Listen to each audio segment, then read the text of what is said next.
All right. Good morning, Hendricks County. This is a continuation of our recess from yesterday for our budget process. All members of the council are present. And our first agenda item this morning is the Parks and Recreation with Ryan Lemon. Good morning. Good morning.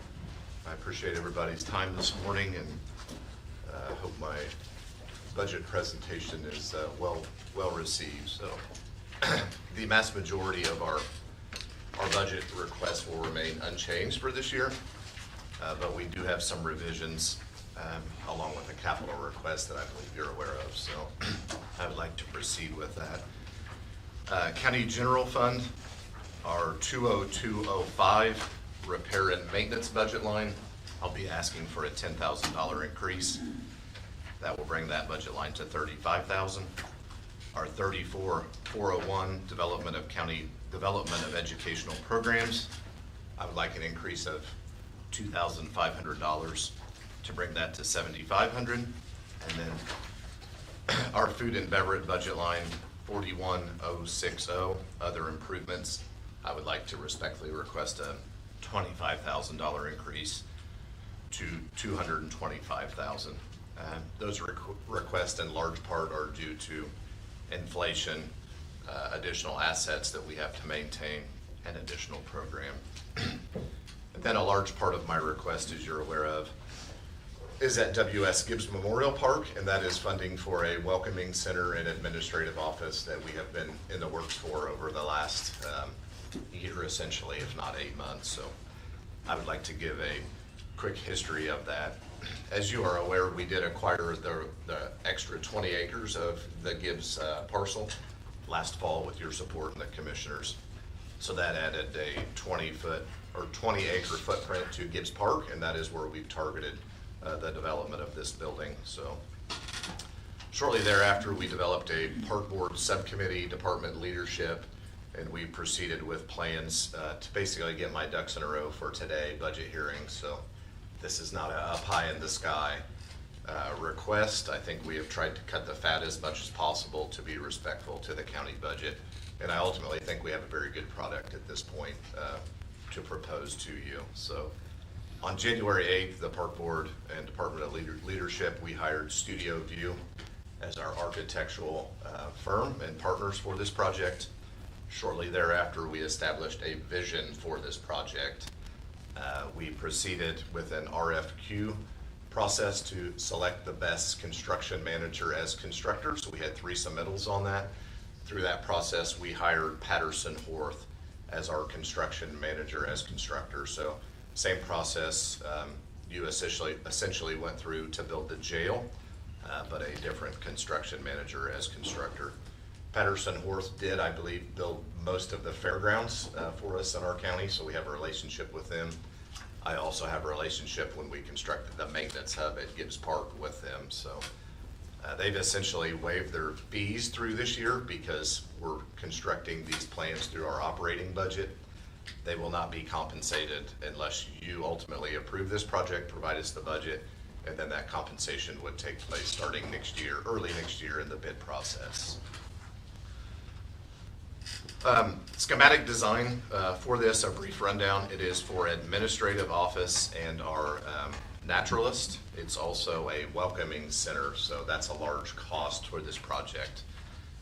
As of last Wednesday, we moved to the Gibbs Homestead, so my administrative team is currently there on site. Accommodations are sufficient, not the greatest, but it's also good to be on site. That was a goal of mine 6 years ago when I arrived. It just makes us more efficient. We will also have a reservable exhibition hall with a large tongue and groove cathedral ceiling. So that's going to be a large expense, but I think it's much needed to give that wow factor. We will also have a reservable classroom.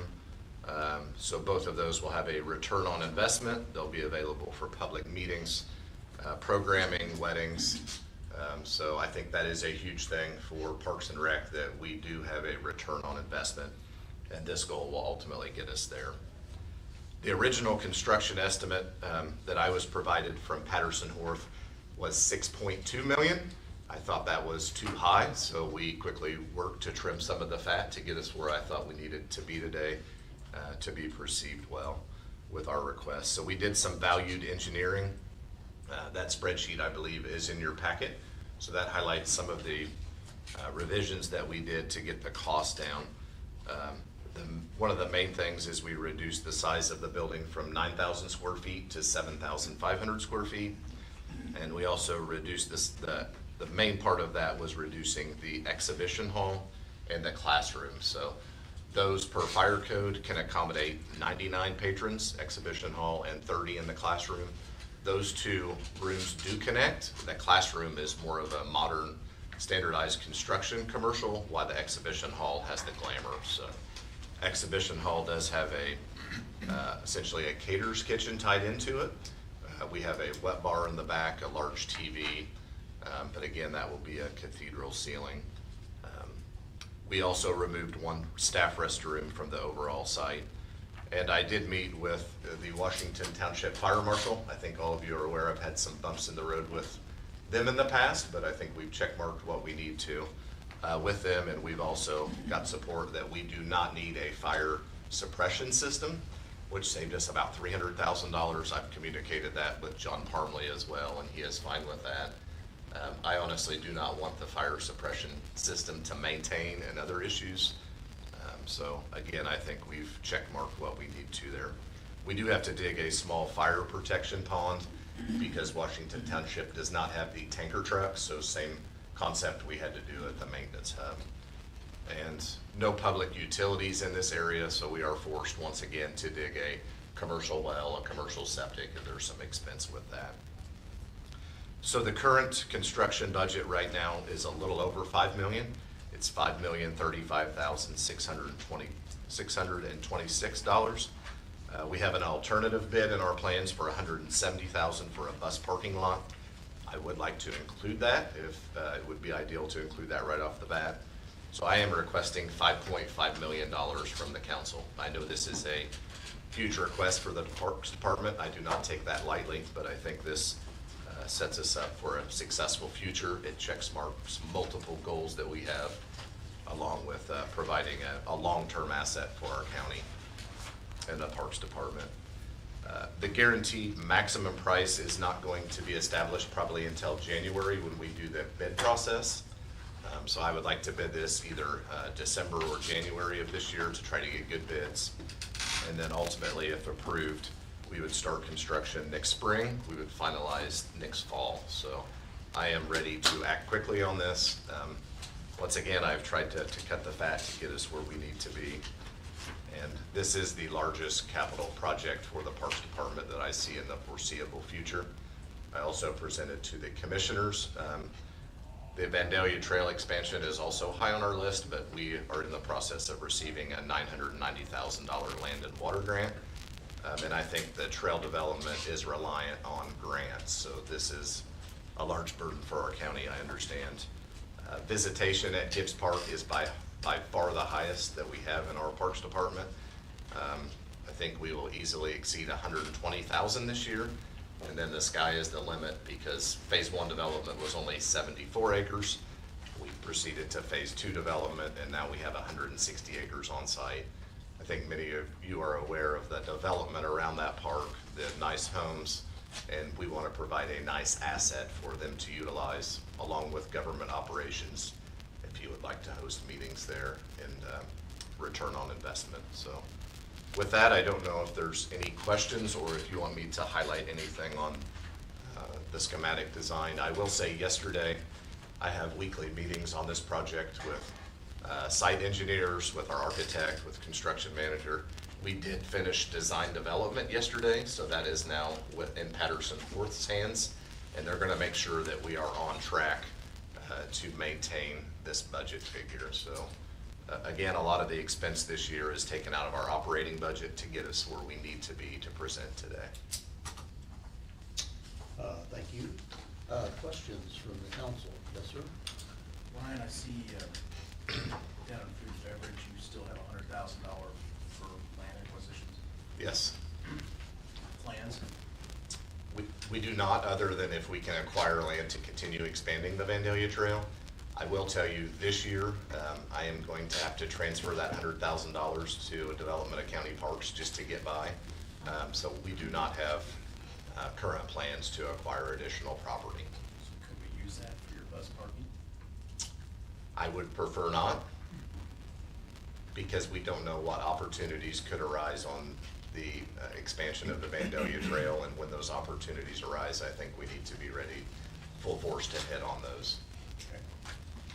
It should be remembered that when we created that fund, it was for the purpose of acquisition. Sure. And not maintenance. And that has been a blessing to us. Through my 6.5 years with Hendricks County, we have tried to be very conservative with our budget. I think all of you are aware of that, but we have worked into capital projects by encumbering money from one year to the other to try to be conservative, and that has worked well for us, but it's also worked well for land acquisition. As we're all aware, cost of things are skyrocketing, and unfortunately, $100,000 doesn't get us what it did 5 or 6 years ago or before COVID. How much money is in Fund 4806? Well, it'd be the third line, account 334407, Development of County Parks. Development of county parks, we have 250,000. No, I want to know what the fund balance is. Okay, Hold on, sorry. just thinking. So in the fund, cash fund right now, we have $345,239 as of today's date. One tidbit I forgot on my budget, I am not asking for a machinery replacement this year, so that $20,000 budget line can be axed from this request. We did not put a preferred budget line for the administrative office and welcoming center because I thought that was ultimately a decision for the council to decide which is less of a burden to take from or to mix and match from if it's supported. What's in Fund 41060? I mean, account 4160.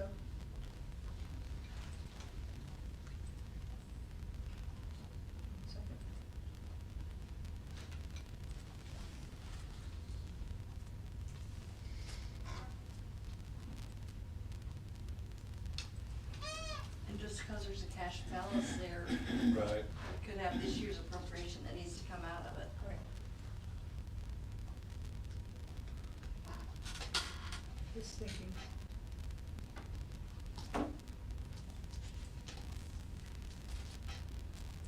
So Parks and Recs, your fund, which fund are we looking for on that one? 41060. Oh, it's Fund 1157.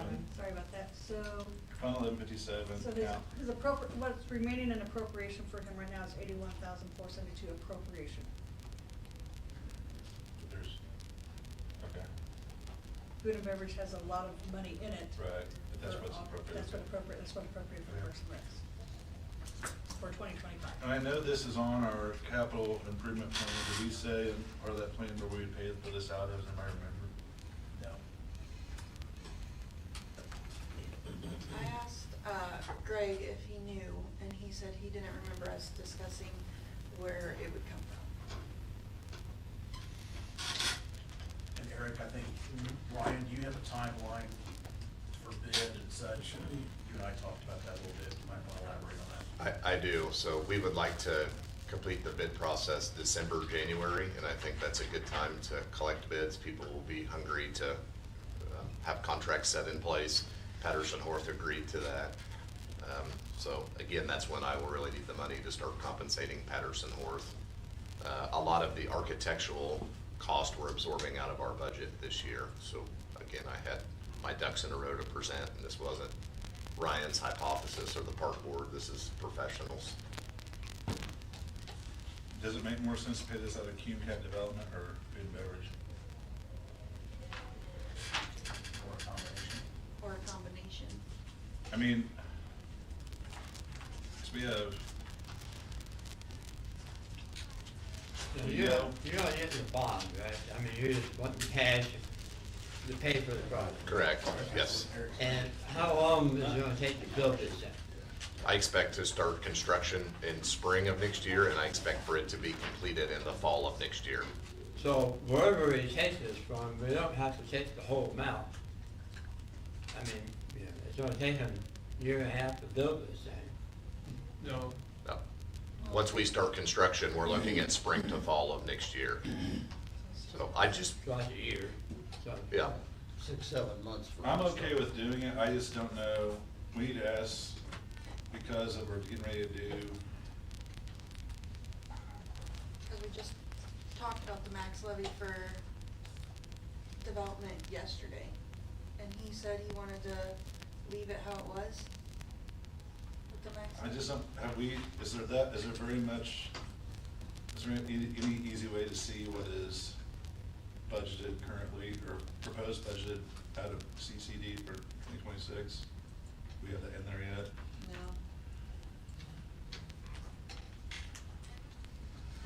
When I first came back as auditor, Cume Campus broke. Right. It was like very low, so it's built up over the years. I'm leaning towards taking it out of there because it's more restricted on what we can spend on it, where we can spend food and beverage on anything. So if we are planning, if Cume Cap would run low for some reason, if we're not seeing what's going on in the future, we can always spend out of food and beverage to do Cume Cap. Yeah. So I'm okay with this, I just think these, I would say come out of Cume, CCD. How soon do you need to know an answer, Ryan? I just want to be, I want to ensure that the council's supportive of the funding before I sign any more contracts. That is my goal today. Perhaps we could address that at our August regular council meeting, Yeah. that part of it. You won't need any money this year, so it just needs to be budgeted. I do not believe I'm gonna need any money. If it would be a very minor additional appropriation, but I'm doing my best to avoid that at all costs. I make a motion that we fund the building, out of a fund to be determined. Either Cume Cap or, food and beverage. All Kurt, right. second? Sorry. Okay, we have a motion to fund the project at W.S. Gibbs. And that includes the bus parking, it's not gonna be cheaper to do it than it is right now. Yeah. Okay. It includes that, and the funding yet to be determined. And we have a second. Is there further discussion on that? Who was the second? Larry?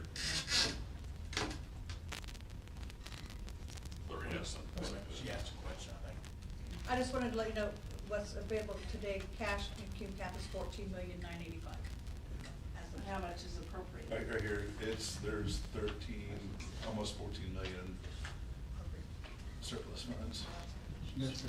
President, Larry, Yes. the commissioners are supportive of this project. Okay. All right, thank you. Look to you folks to figure out the funding. And if there needed to be a meeting of the capital planning committee, that could happen too, if there's time for that also. Mr. White. I think I'm sorry. Wait, no, I'll be real quick. Ryan, other capital projects in the near term? I do not. The expansion of the Vandalia Trail, if we get the Land and Water Grant, which we've already made the state recommended list, we're working with the Feds, National Park Service over the last several months to get the final blessing for that. But that would cover over half the cost, and I would continue to encumber funds to get our matching. So this is by far the largest capital project I foresee in our future. Those funds could go away. They could go away real quick. Yeah. And I didn't know that the state was going to even support us for a while. We've had that in for over a year now. But Yeah. again, I think trail development needs to continue to be supported through grants. And there's multiple grants out there, but those are taking a big hit right now. You want me, new employees to maintain this thing? I had talked to our previous facilities manager about a custodian for that, and we were gonna pursue potentially through I think it's GFS, custodian for this, but I expect our staff to do a lot of that. Who's in the VA? If anything, it would be a part-time budget line. It would not be a full-time budget line request. Call for a question. Just for FYI, appropriations for 2025, what is remaining for CUMCAP is $3,124,807, which is 59.73% of the appropriated budget for 2025. Is what's still pending to be spent. Okay. I was just gonna comment, I think the motion gives maximum flexibility, but at the same time gives a commitment, so you can proceed. I feel good with that, thank you. All right, we'll take a vote. All those in favor, motion signify by saying aye. Aye. Opposed? And then, I don't know, Ann or Larry, as much as it pains me, can we send Garitas an email asking what fund it makes take the most sense to take it out of? And if it's okay paying cash, I know he's gonna tell us no, but I still wanna hear it. I wanna give him the opportunity to answer, so that way we're not spending Yeah, I'll $5-6 million without. Yeah, that's a good idea on that. Passes 7-0. Ryan, you may just cut it off for the rest of the people for the rest of the day. There you go. I have a couple questions. With that location, and the situation, are you looking at, solar, to provide, power to the structure? We are not in this phase of the capital project. That might be something we add in the future. A lot of those grants have dried up, and again, we were trying just to reduce so much of the cost to get us where I thought was a reasonable request. I know at McLeod, we had the Energy and Efficiency Conservation Block Grant that my staff did a lot of work on. It was, I think, $86,000, and part of that was solar panels. And discussion beginning this year with Todd, as we already had bids and were prepared to implement, that program is no longer in place. So that was also another reason I didn't want to pursue grants that are disappearing and vanishing in front of us. Even without those grants, it may, long-term, may still be a wise move. Sure. So, Unless you're getting that heavily subsidized by something, it will never pay for itself. With our, as cheap as our electric rates are, yeah. I've done the math too many times, unless you're getting a heavy subsidization. Well, I've done math on it too, it's not good. So I'll just tell you a quick one, Larry. Put School, put one in, not functioning.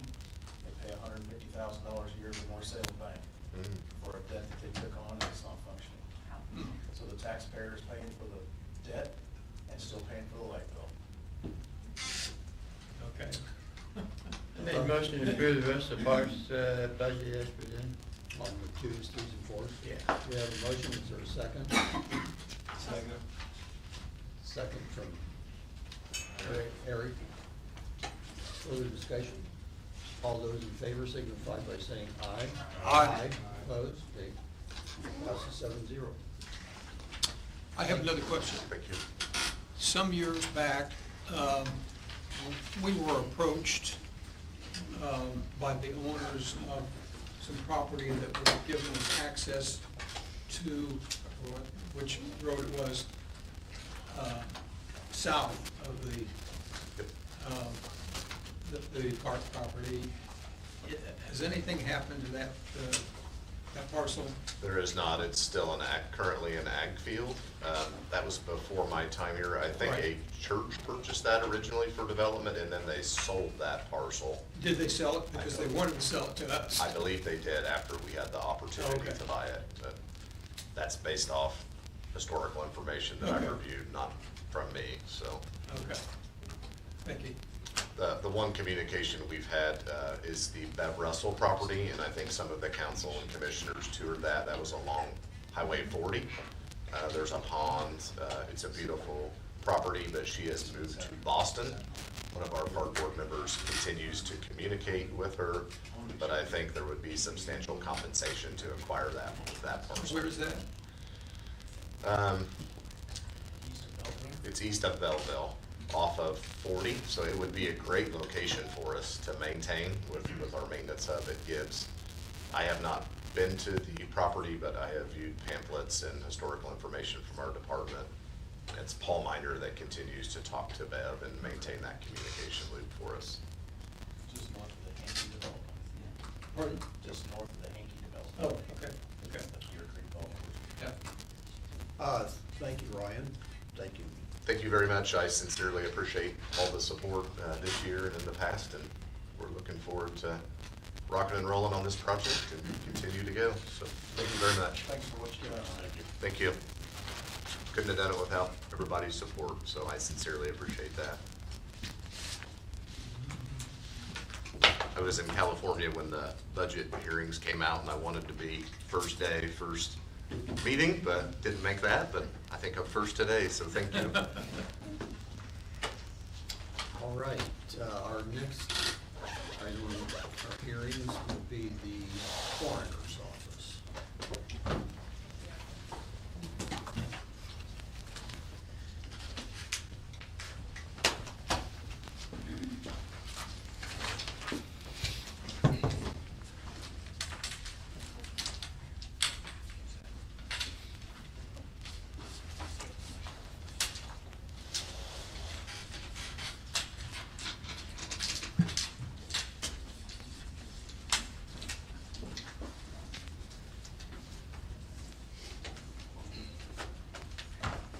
Have a good day, everyone.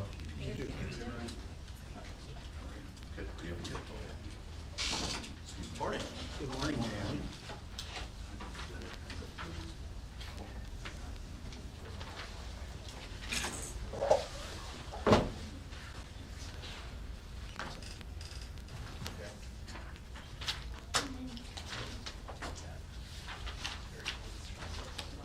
Did anybody have any questions on our budget?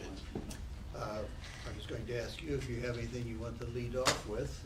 Well, I appreciate you guys giving us the support on the new place. It's came in handy. Our caseload up, we're up to 1,052 cases as of this morning. So we're currently storing five in our cooler that we're trying to get processed and get out. So, been a pretty busy year. How many does that hold now? We can hold 26 easily with the racking system, and then I can put in another 5 additional carts in the cooler, and then if worst case scenario, if we had a mass casualty, I can turn on both compressors for the cooler, cool down the garage, and put another 15 in the garage. So we're looking at probably 40, we could probably get 48 in there if we had Worst to. case. Worst case. Worst We don't ever try that. What's your plan for now to butt that whole building? Are you gonna be expanding into the I other had part? previously talked to Jack, and we're looking at probably trying to acquire some of the garage space in the back for storage. And then, right now, currently, we don't park our van on the inside because of how we're moving people in and out. We have to have that back open to be able to back the other transport vehicles in. So, but we talked about getting some additional expansion of that back. There's 2 little garages that are on the back side of that building. So,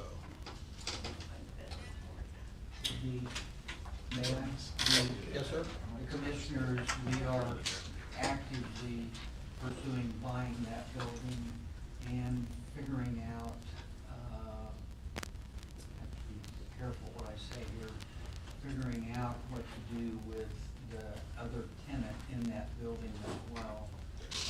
So Greg Sturvold is actively involved, now that Jack is gone, and Dan, thank you and your staff for that help as well. But we're gonna figure out how to get the whole building. I think there's an used additional for the county. 4,000 square feet, I thought. Something I like that. forget the number, but it's a good number there. There is no immediate plan if we acquire it, so the discussions Jack had with the coroner are certainly something to be considered. Does the other tenant have a leasehold? Yes, there is actually, we're a sublease to them, quite frankly. It's a very complicated Yeah, and our lease, I think, mess. is I would use the 2028 word is when mess. ours is up. Yeah, So- yeah. And I know we're a getting paid, so. But anyway, we'll get there. We'll figure it out. Yeah. It's gonna give you a lot of opportunity out there now since you have an ownership of that property. Yeah, it will, and I get, for future growth, I think we're pretty set in that location. The current setup now is working very well. I'm thankfully we're there and not back in the hospital, because with this current caseload, there's no way we would have been able to maintain what we've got going on. More questions? Anyone for a motion? Contract services, the increase of $30,000. So working with Jack, we, with contract services, that covers our biohazard trash removal, that covers the maintenance of contracts on our 3 rooftop units, our air handling system, our cooler maintenance agreement. What else do we? Linen, because when we were at the hospital, we were kind of spoiled. We were able to get linen, lab service, lab stuff and all that. Now we have to provide our own. So in talking with Jack on that, it's like, do you want to take this into your budget in 2025? And he's like, no, keep it in your budget, because I know the maintenance schedule. We maintain the maintenance schedule with our providers to come out and do all the preventative maintenance, because we go from normal places are doing like 2-year maintenance, 2 times a year. We actually do 4 times a year. We have to have filter changes on our air handling system in the back morgue area and our AC units and stuff, and that also includes the generator maintenance. So that's what all my contract services are. Other questions, more questions? Move to approve. Second. Okay, we have a motion to approve their twos, threes, and, I believe it's twos and threes. And, we I'll have a second. second. From Chuck, and further discussion? Hearing none. All those in favor of the motion signify by saying aye. Aye. Opposed? Passes 7-0. Thank you very much. Appreciate you guys. Thank you.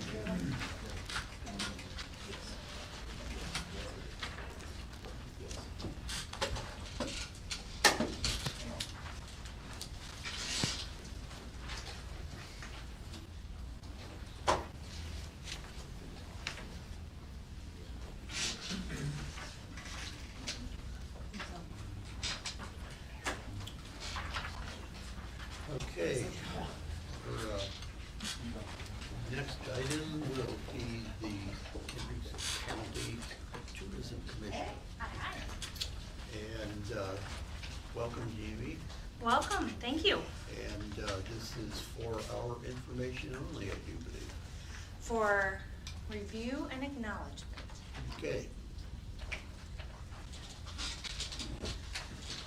Good morning. Good morning. Morning. Full house. See everybody.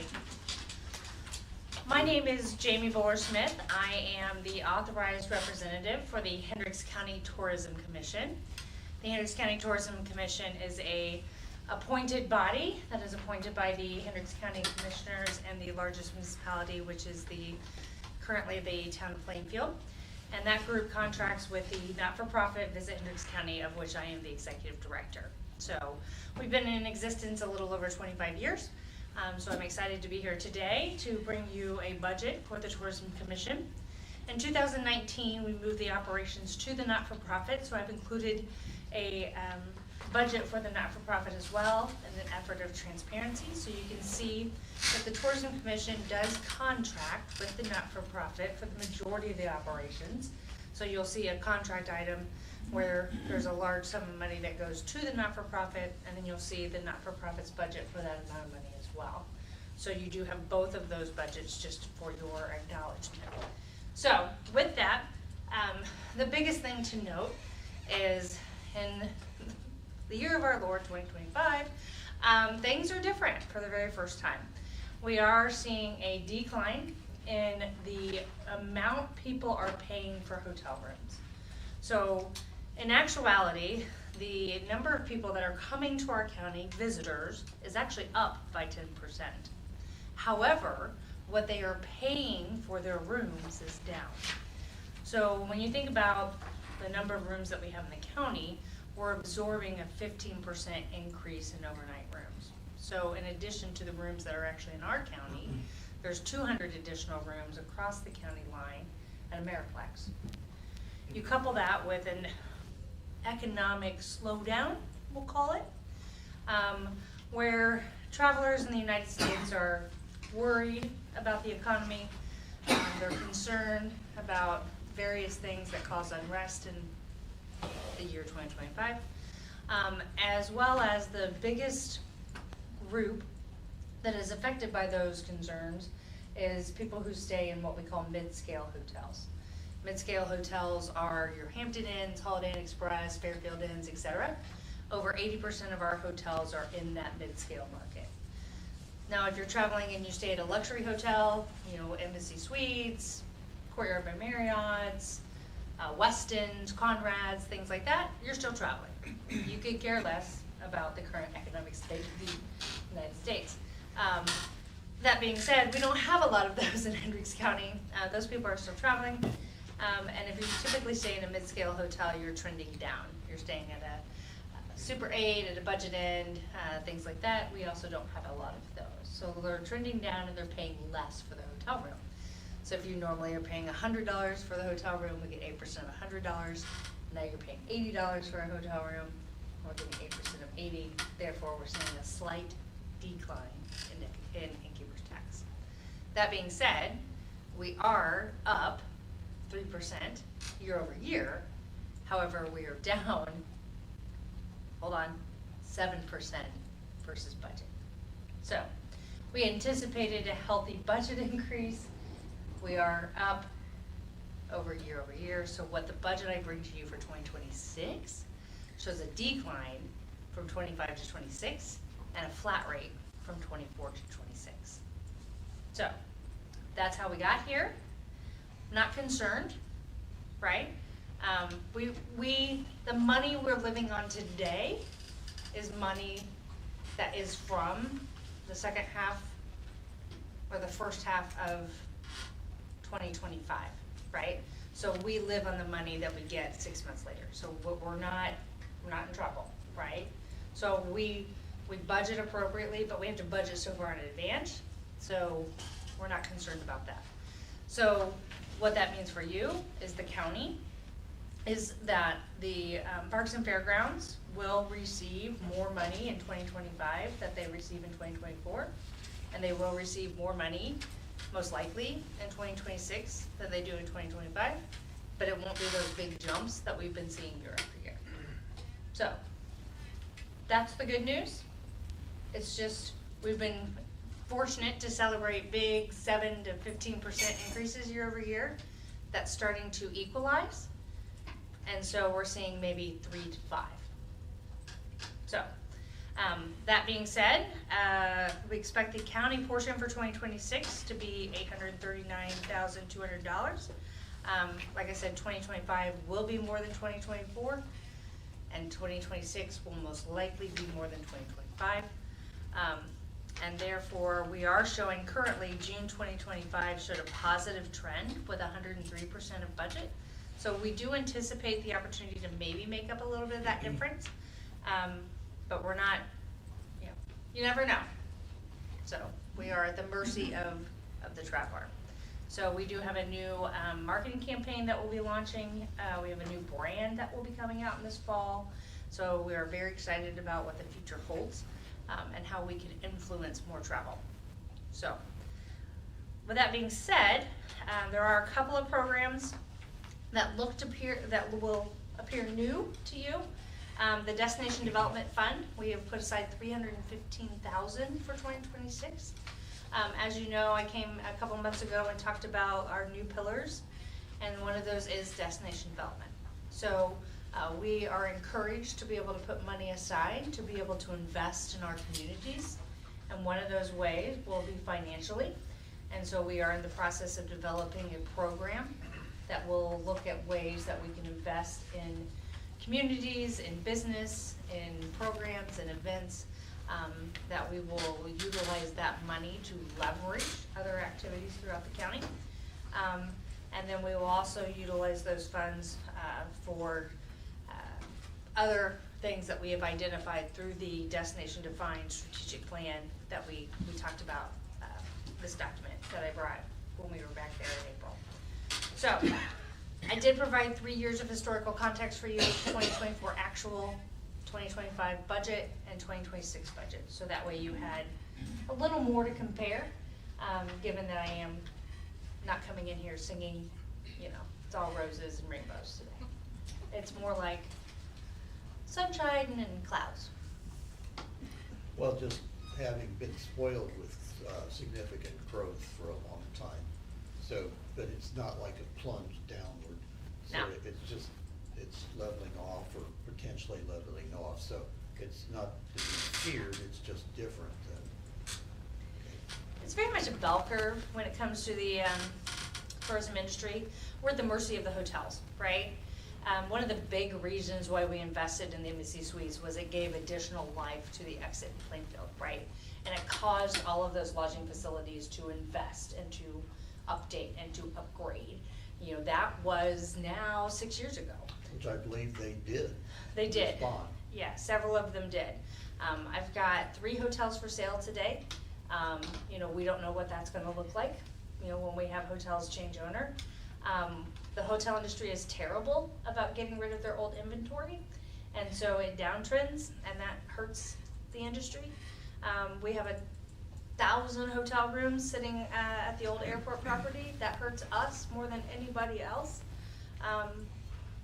Creates, we have housing that looks like lodging. It's a whole thing. So, but that being said, I think what we do and our towns do very, very well is they have zoned properly. They have been very progressive in making sure that we are not getting into situations like you see in Marion County, you see some in Putnam County, but we've done an excellent job of protecting our exits and our interstates. What's happened as far as occupancy rate? So occupancy, as your supply goes up, your occupancy can waver. So we were running in the upper 60s, so 68%. 70's about full. And so right now we're at 63. So we're absorbing the supply really well. So that is not a bad thing, to be running a little 63. We're higher on the weekends, right? We're very, very full on the weekends. What has happened is business travel has declined, right? So not many people are traveling for business. It's opened up a lot on the weekday. And then business conferences and things like that are not as heavy. So it's opened up some opportunity for us to be able to market. That's where we've talked a little bit about the fairgrounds expansion. With the fairgrounds expansion, we have availability to be able to host more weekday things. And more, we have plenty of hotel rooms to be able to fill when they come in. Are they right next door to the fairgrounds? No. But are they within driving distance? Yes. So 63 is still a good number. It's definitely room to grow. What's really the problem is the ADR, the average daily rate. So we were running 124, we're at 114. But I will say, I am not naive enough to think that paying $179 on a Tuesday night for a Hampton Inn in Plainfield is appropriate. If that leveled off to 149, it probably makes a little more sense.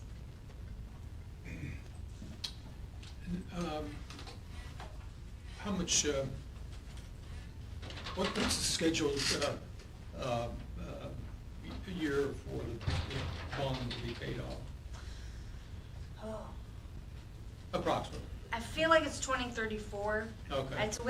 It's less than 10. Okay. So I feel like it's, oh, I'm looking at you. Is it 7? That's- It was a 15-year bond and we started it in 16. Okay. So I feel like it's Yeah. 9.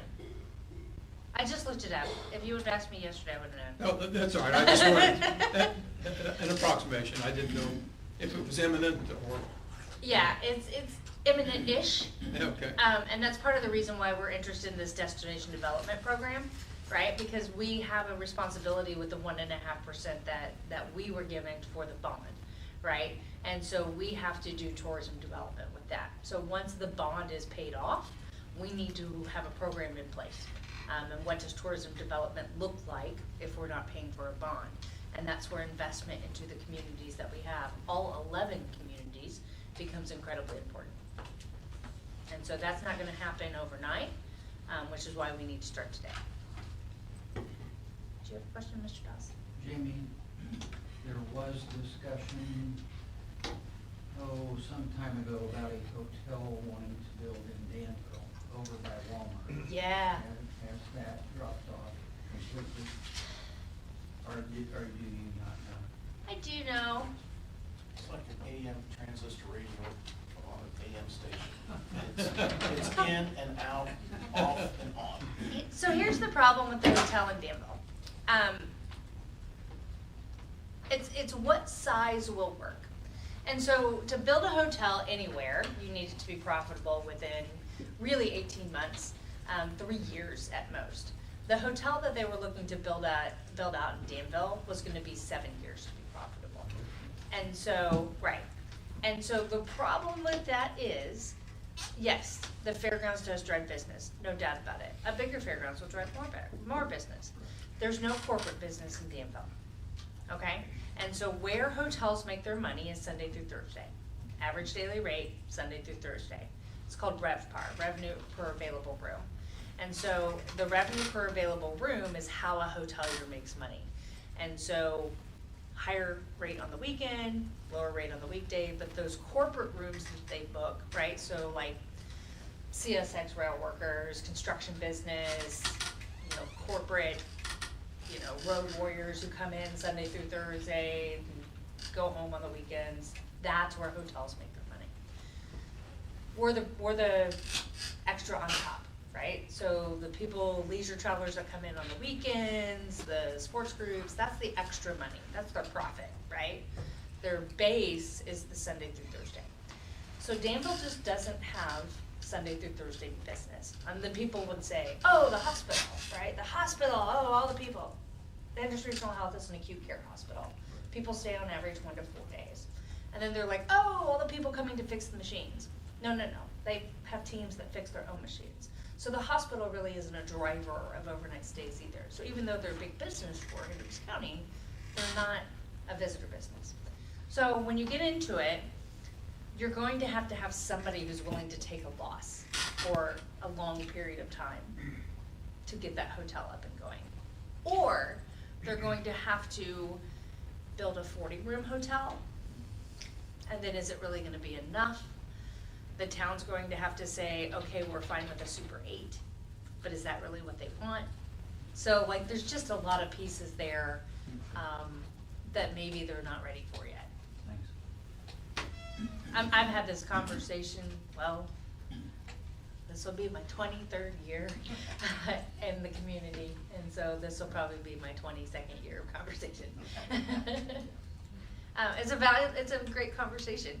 If it was, I know we're all talking about what to do with the courthouse, and, I own a building on the square as well, and, the courthouse would make a beautiful hotel, right? But it would be an expensive hotel, right? But nobody else has one, right? It would be a centerpiece, it would be unique, it would be different, and that would be successful more than probably a Fairfield Inn. How many hotels are being built right now, Jamie, or plans? I have one under construction in Avon, and that's been under construction for a really long time. The new model for building hotels is if they have cash, they build. So they wait till they have cash, and they'll put up the walls, and then they get more cash and they put in the elevator, and then they get more cash and they put in the furniture. And so I have a property in Avon that's building like that.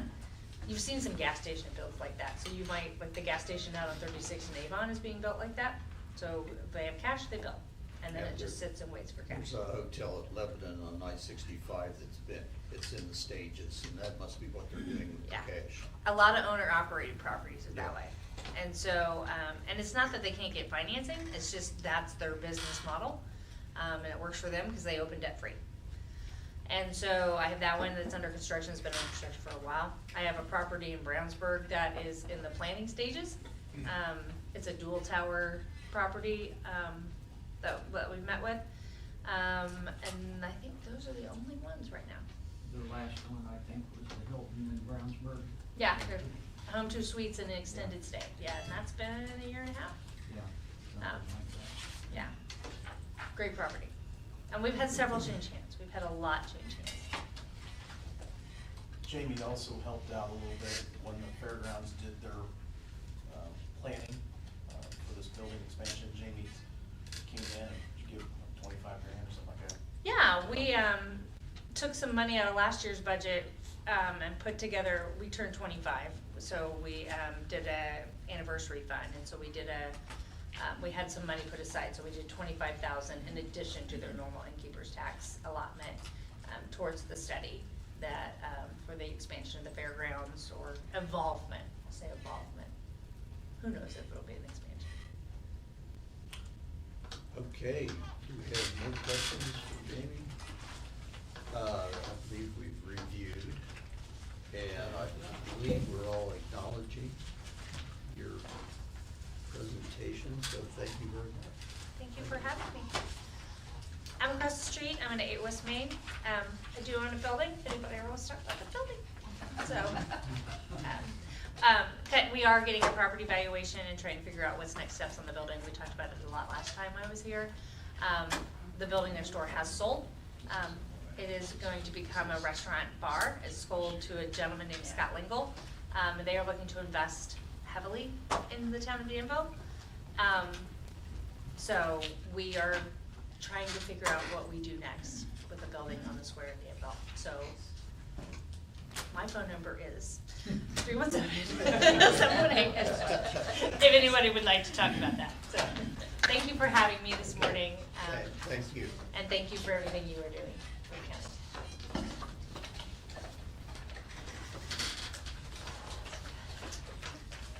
Have fun. Yes. Thank you. Next is the assessor's office.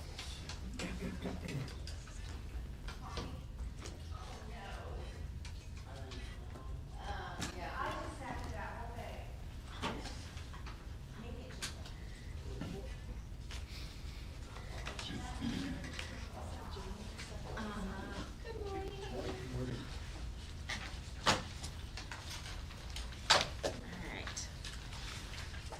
This is your copies, ma'am.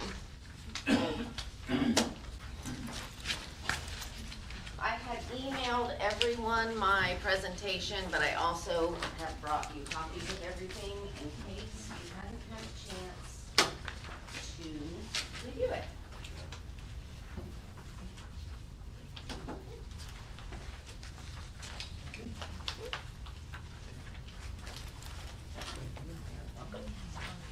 Let's see, would you like one?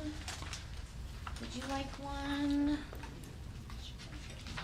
And I guess this is an extra.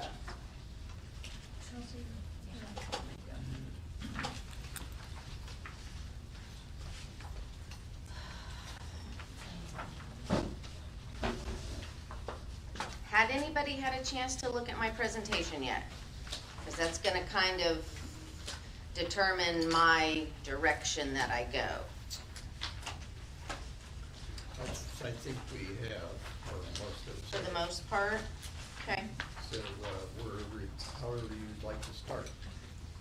Okay, well, good morning, everybody.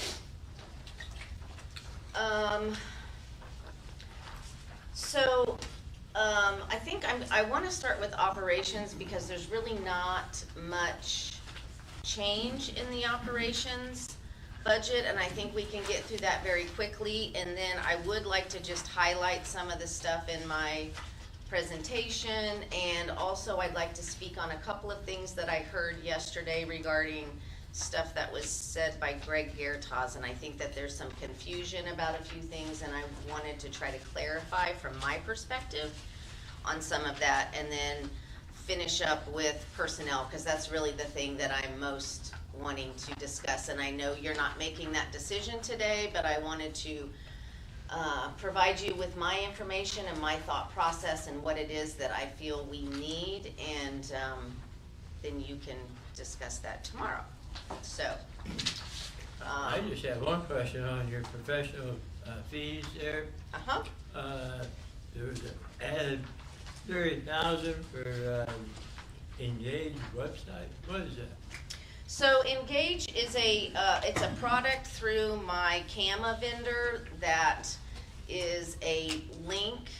So basically what would happen is we would continue with our assessor website that we have on the county, and there would be a link on that would directly take taxpayers to another site where all of the information that they would need is going to be in one place, instead of having to go to GIS, instead of having to go to LAO, instead of having to go to the website, and instead of using Beacon, which isn't as friendly. This is a very friendly, super easy website that we have control over. We can add information. We can also the plan would be to start using some ArcGIS mapping so that we have, basically it's just a tool for taxpayers to get the most efficient, most accurate information. But it's all gonna be located in one place. We also can run our appeals through that. That information then immediately gets updated into our CAMA system because it's run by the same program. So that's gonna save us time on input of appeals. There's also some other pieces that have to do with the financial, but we're not there yet. But hopefully someday we can discuss having the same vendor for our financial and our assessment, which would make all of our lives so much smoother. There are multiple counties that are utilizing this program. Lake County, Shelby County, Clark County, those are the three that I can think of right now.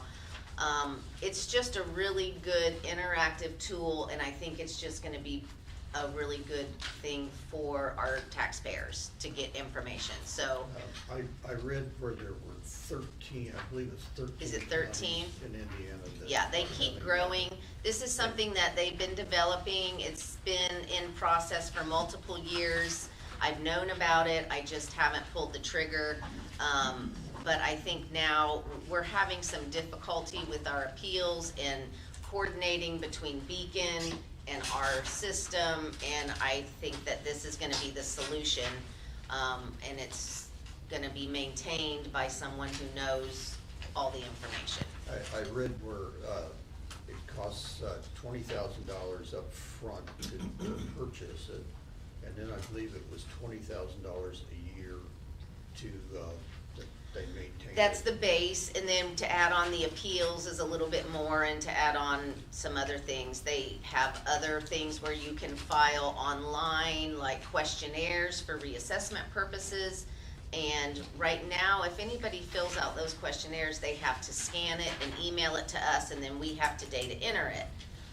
What they will do is create these forms that can be filled in online. Someone hits submit, we get it, and stuff gets adjusted. So it's a win-win as far as I'm concerned. I see where you're asking for, I think it's, $30,000 for the professional fees if they increase, but $28,000 for the Engage website.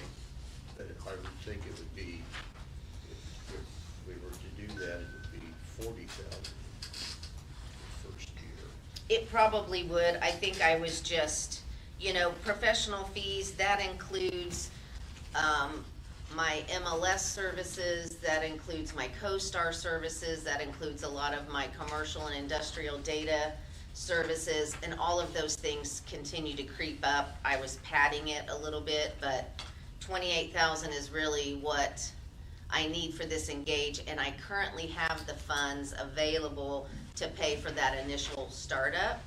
So that won't be part of this. This will just be the yearly maintenance that I need to add into my budget.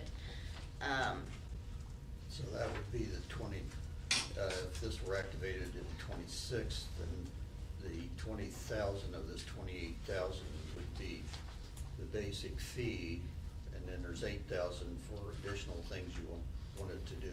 That is correct. And that would be for that yearly, not the startup. That startup is already gonna be taken care of. I'm gonna transfer some money and I have it to do. So from this point on, it would be like 28,000 a year. Yes, yes. I know that there was some any other questions about that? Is this something that needs to be integrated at all with our IT department? I have sent this information to Doug and to Clint already. I have gotten their blessing on these. We're waiting on some new, I wish Doug was in, oh, you are in here. Some specs or something from just some updated things that the state is requiring, and Xsoft is working on getting that to TAR, but again, this is going in multiple counties already. That's from a security standpoint. Well, actually, it's what I referenced yesterday with the 88, Okay. the enhancements to match the 88 requirements. I'm not entirely sure how much that'll pertain to that portion of the website, but I just want to confirm Xsoft is working on that, or is aware of that. Okay. And Clint said that there was no issue on his end with the GIS stuff. He just would have to give them a file, which is easy to do.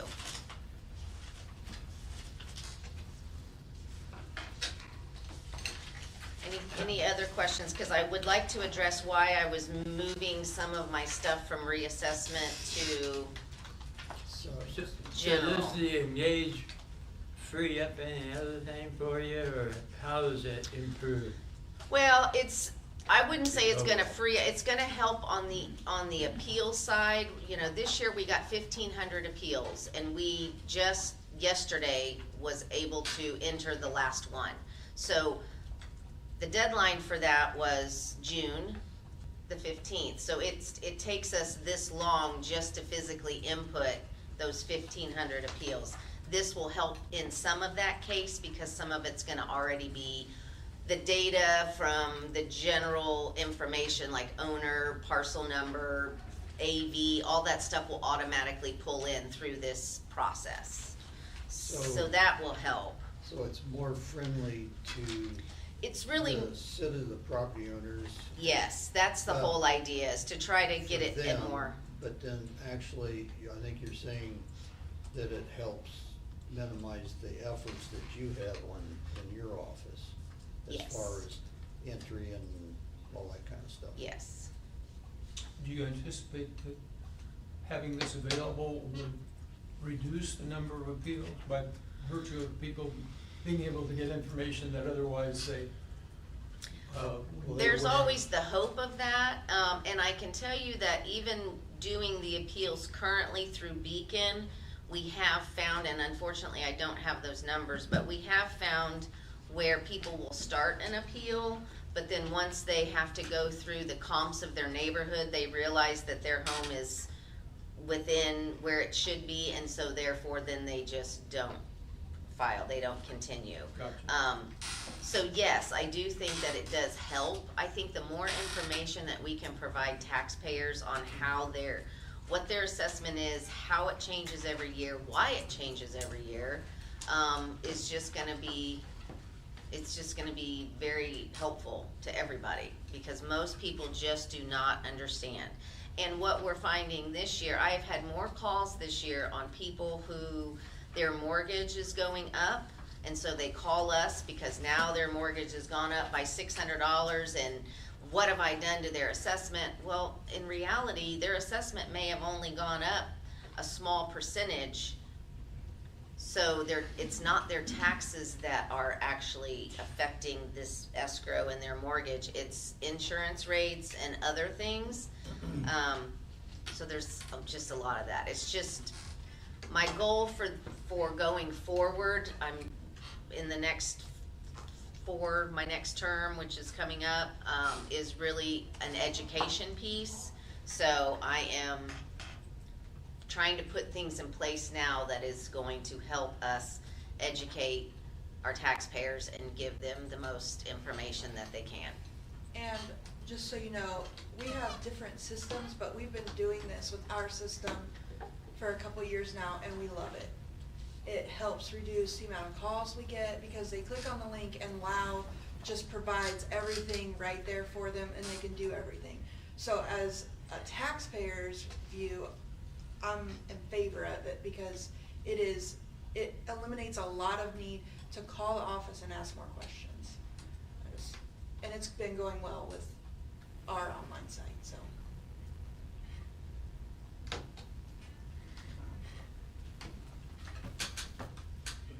I think to speed up time, because you have a bunch of stuff you're gonna be covering, I'll make a motion to approve the 2s and 3s on her proposed budget submitted. Second. We have a motion to approve the 2s and 3s for the assessor's office. We have a second. Is there further discussion? Hearing none, all those in favor of the motion signify by saying aye. Aye. Opposed? Passes 7-0. Thank you. And I make a motion to approve the PBOA as presented. We have a motion to Peter Bowe. Do we have a second? We have a second from Mr. Wyeth. Discussion? Hearing none, all those in favor of the motion signify by saying aye. Aye. Opposed? Passes 7-0. Thank you. One of the things that I passed out to you, which I do every year, is called the balance report, which is this, it's a 33-page, and it breaks it down into every taxing district, but just very quickly, on the very back page is a total. So you can kind of see the total AV increase from 24 to 25 is about 7.65%. So currently, we are at 29,239,854,069 is our gross AV. For everyone, yesterday during Greg Garatas's presentation, I believe Nancy and myself mentioned it was approximately $2 billion increase on the gross. Which, And you guys were spot on. Yeah, I think we were there because we'd already seen. Yeah, we already saw it. Good, but somebody's paying attention, so that's good. We saw the report, and I think that's pretty much, we've been having those kind of increases for like 7 or 8 years now. We have. And so that, of course, that helps several things, but then when you take that and the withholdings, or from that, then the net comes down significantly. Yes. So. Yes. So one of the things that I was hearing Greg talk about yesterday was the reassessment fund. And I didn't completely understand because I was upstairs watching it live, but I just wanted to let you know, one of the reasons why I started moving my personnel around like I did was the reassessment fund is in statute designed for the assessor's office to do their assessment work.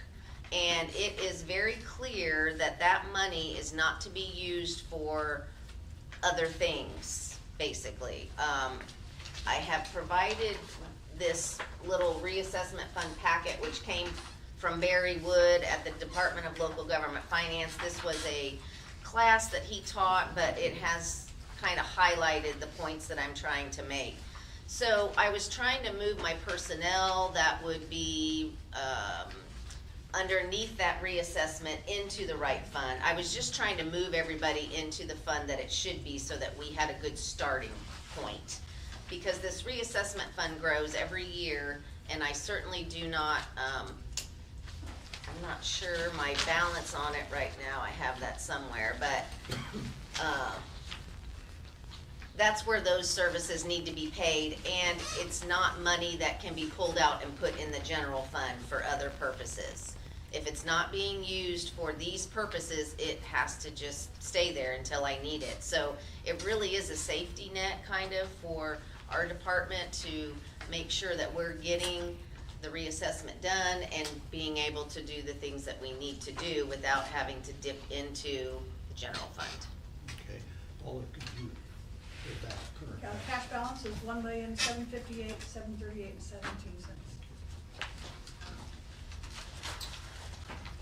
Okay, any other questions?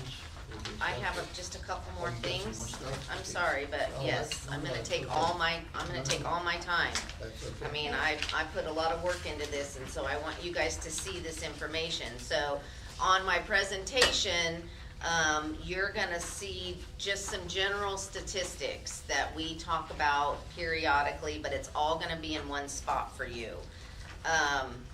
The thing to kind of keep in mind, and most of you already know, that the county is growing. It's not stopping, new construction is not stopping.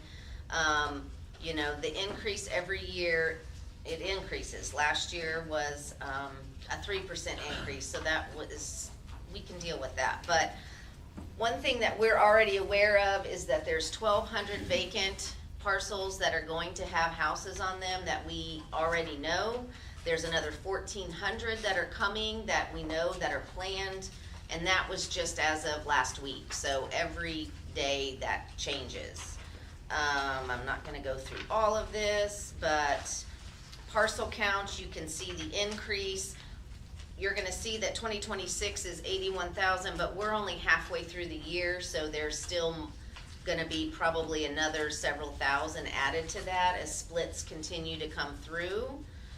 So I just wanted you to see that increase. Also, appeals continue to increase. Like I said, this year we had 1,500, almost about 1,500 appeals filed. Does the recent years' increase in the appeals correspond with the market changes we've had? Yes, absolutely. It's kind of. And that kind of goes back to my thought of we've got to educate people, because most of this are things that with a few phone calls we can probably settle, but it's still time consuming. So if I can get that information to people to begin with, and they know what to look for and they know how things are being assessed, then maybe that will come down a little bit. I currently have one person that works appeals. So she is working like a crazy person. She's doing a great job. We literally only have 200 appeals that are active for the year of 2024, and I'm very excited about that. We have never been this up to date in our appeals in the whole 18 years that I have worked in the assessor's office. So we're making really good strides, and I just want us to continue to be able to go forward. You know, there's nothing more frustrating to a taxpayer and then to me when someone is sitting, they're waiting for 2 years on an appeal. So we're changing our processes. We're looking at things a little differently. We're gonna try to get some of those ones that, I'm gonna say easier for a better term, but sometimes it's really not. But we're gonna try to get some of these done a lot faster. So our goal will be to get rid of those 2024 appeals by January 1 of 2025. And I think that we can do it. There's 200, but I think that we can get those done, and then we will literally be on schedule, which is huge. So, sales disclosures, that's just another indication of the continued growth of the county. And then the median sale price, I have some of that information in here, but you're gonna see where, we're on track this year to surpass the number of sales disclosures that we had last year. And every sales disclosure has to be reviewed. So not only do we do reassessment on a quarter of the county, we also have to basically do reassessment on those 5,000 additional sales that come through to make sure that they are valid for trending and that they are accurate in their assessment. Median price, yeah, this year, the median sale price has gone up pretty significantly. We're at $365,000 is the median sale price in Hendricks County right now. That is up from $345,000 last year, so that's a $20,000 increase. It's pretty big jump. Rentals, that's another big piece that we're involved in that you may not know, but these are the numbers that we have for our rental properties. So right now, we're at about 2,600 plus rental properties, and we have them split out between the investors, which are typically those out-of-state owners, and then our local. I'm separating them out because I'm trying to decide if there's a difference in how those sell, how those rent, but that is a really big project, so we're just kind of dipping our toes into that. But I just wanted you to have the information. These continue to increase every year as well, as do the price for those rentals. Let's see, so the other commercial permits, you know, our permits have gone up, all of this. I don't necessarily have to go into most of it, but I think the thing that I really wanted to point out is gonna deal with the personnel. So currently I have a sales disclosure fund, and I have one part-time person that is paid out of that fund. And I currently have in that fund a cash balance of $197,846, I believe. And you can check me if you want, Paula. That fund has been used, like I said, to pay for one part-time sales disclosure person, and then it also helps with our part-time interns. We will get every summer a part-time intern that comes in and just helps with filing and organizing, and it just frees up everybody. I would like to take that part-time position and that fund and create a brand new full-time position that would be a residential analyst who will also be doing sales disclosure verifications. So that needs to be a same level pay as my other residential analysts. They will be doing the same work, just sitting in a different location. I believe that I can completely fund that through my sales disclosure fund. And the caveat to that is the appropriation would then need to have enough in it to help so that I can continue to get my part-time intern for the summer. So, you know, I'm not sure what that number is yet, and that's something we can talk about later, but just FYI, that's something that I am requesting, is that part-time to full-time. The other thing that I'm requesting, if you look through this presentation, you're gonna see my org chart in here, which I have recently updated.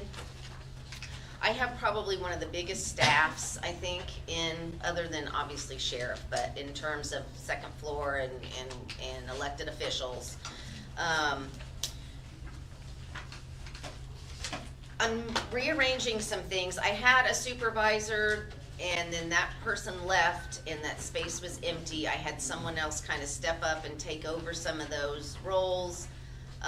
Now we have created, or I am creating, a new role, a true manager over all of my residential and my field. And that person will be the one who will then coordinate all the work, monitor 14 people or 16. And so there is a new job description, and I would like to have that grade changed.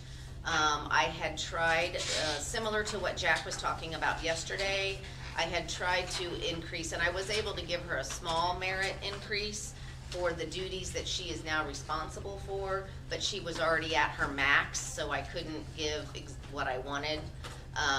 But it is gonna be important that this position gets changed to a different grade because of the duties involved. This person is in charge. We have created a 9-week training program for any new person coming into my office, because you have to know what you're doing. And so the best way to do that, to make sure that everyone is doing the work consistently and accurately, is to make sure everyone is trained the same way. And that is something that we have not had. That is something that we have recently created. So now we have a 9-week program that everyone goes through, and so everyone's getting the same information. So this manager was in charge of creating that, training those people, and then now monitoring those people. So amongst lots of other things, and the job description was also in the email that I sent you. So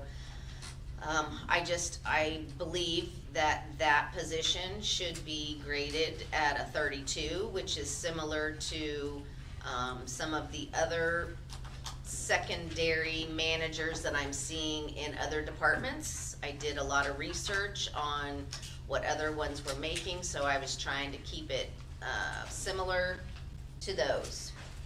So that would be the 2 new positions. I would like to be able to address at some point the fact that the merit was not enough, but if we have to wait till next year, we can do that. But I can tell you that this person will not continue to do all the work that she's doing if this doesn't get increased, because it wouldn't be fair to anyone to do the kind of work that she's doing without getting a significant pay increase that would be accurate and appropriate for what her duties are. So, Correct me if I'm wrong, but that supervisor you lost, that chair's been open for about a year, hasn't it? actually, we refilled it with someone that wasn't a supervisor, a lower graded person, because we needed the hands-on for reassessment work. So we have filled that position, it just wasn't a supervisor position any longer. Is So anybody reporting to that person then? that person is no longer, Under your old org chart, that supervisor had like, I think 4 people reporting to him? So, was that so we had 2 supervisors, one had like 4 people reporting, one had, I don't know, like 8. I've lost this one, so what I wanna do is basically combine these 2 supervisor roles, and this one person is gonna monitor everything. So the person you had filling in for the supervisor you lost, you didn't promote her as supervisor. She was already a supervisor in another, but now she's taking on a completely different unit of work and more responsibility, so therefore I wanted to create a new, where she is responsible on paper for everything, because that's what she's So the been people that- doing. The people that were reporting to the supervisor you lost are reporting to the other supervisor? Yes, Right. yes, yes, I know that. they are. Let's see. I think, the other piece, county vehicles, just touch on that. I'm very thankful for our cars. It has actually been a savings from our mileage, so I'm glad about that. And I have already spoken with Todd regarding this. My only contention or request would be that instead of cars, we can get those replaced with trucks. What we're running into is out in the field, yes, we do subdivisions, but we also do county, because we do the entire county. So the cars are getting stuck. The cars are not going up riff-raff and new construction sites out in the country. They're struggling in farms. One of my field guys is 6'3", and I don't even know how big he is, but to see him get out of that little bitty car, it's hard on his body. Not to mention he looks like a clown coming out of it because he's so big and the car's so small. It just would be more conducive to the work that we do to have 2 trucks and keep a car. Right now I have 2 and I have 3 people in the field, so if I keep a car, we can replace one of the cars with a couple trucks, then everyone has a vehicle that we can all share. That's just my input there. Like I said, I've discussed it with Todd. He also is talking about pool vehicles, so whatever, I'm just giving you my 2 cents on that. What kind of cars do you have? the small little, whatever, cruises or whatever they are that they lease. The same ones I think that the health department has. My understanding is that Todd is determined to replace the sedans with pickup trucks or Good. some. That was kind of what the indication I got from him, but I wanted to just tell you myself. That's correct. That is correct. Okay. And then last thing, I kind of just wanted to point out, goes to, the pay for elected officials versus the pay for department heads. You have to be aware that there is quite a spread and quite a difference between what elected officials are making versus what department heads are making. And that's not been anything that we've really discussed much, but I would like to bring it up today just because I think it's important that you guys understand. One of my slides in here talks about parcel count and responsibility. So when I look at the things that I'm responsible for, I would put myself probably in a category when it comes to department heads. I would say that I would be fairly even with the planning and building department. We do a lot of the same things. We do a lot of cross stuff. The thing that I wanted to point out is the planning and building department, they deal with all the county parcels. And so on one of these sheets, I have that total of what the county parcels are. Yeah, oh, yes. So the county itself is responsible for 3,500 parcels. I'm responsible for 81,000 parcels because I'm responsible for every parcel in the county, not just the ones that are in the county. I'm responsible for all the towns, and it's the towns that are growing. It's the towns that are building, 300 and 400 subdivisions. It's the towns. My job just keeps getting more difficult. Every year we are beaten down by legislation. I have been to the State House multiple times for hearings. I have spoken on hearings. I have written about hearings. I'm very involved and very invested in what we're doing, and we have made great strides. And I just feel very strongly that the pay that I receive should be at least equal to what the planning and building department is receiving when they do half the work. Not half the work necessarily, but half of the parcel responsibility, and that's the piece. And I'm just gonna leave it at that. Because I do feel that way, so. Okay. Any questions? Might be quite a few. So the new manager that's rated at 32, 84, 226, you said you compared that to other, secondary managers in departments. Which departments were those?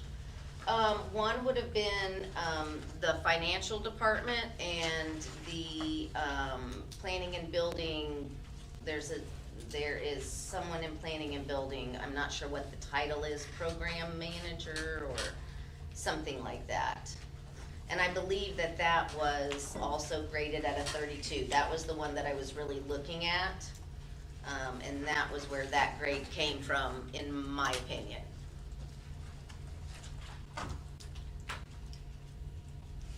Well, right now, your chief deputy is a 32, and this person would be reporting to the chief deputy, and it's being proposed at 32.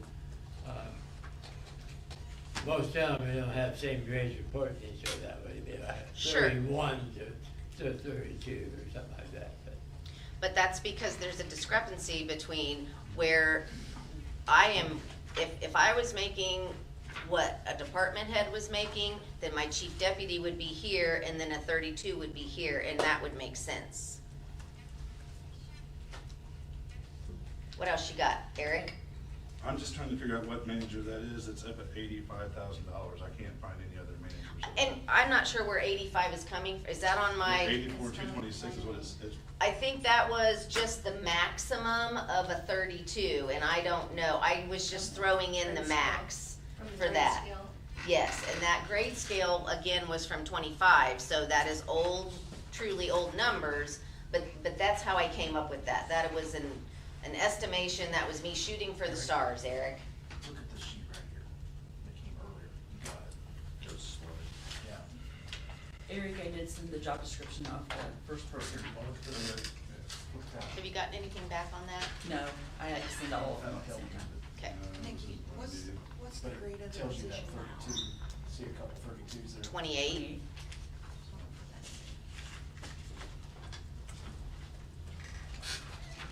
While there's a pause, Nikki, I wanted Uh-huh. to explain what Greg was asking or recommended to the council on the three funds, drainage, reassessment, and maybe health. He was recommending lowering the levy, Okay, which is the tax rate for this year, so it leaves your reassessment money intact. It doesn't go away. But lowering the rate, because there's 5 funds that have to meet the levy. So he's recommending giving more to general, which if you give more to general, you take away from somebody else. Sure. So he was recommending taking away from so drainage, basically, reassessment and health maybe is what he was, Yeah. so it's all part of the so maximum. what levy. that means, just so that I understand, is that then the amount of, money that we would be our portion, that we receive from the taxes would just be less. Right. Okay, okay. Thank you for explaining that.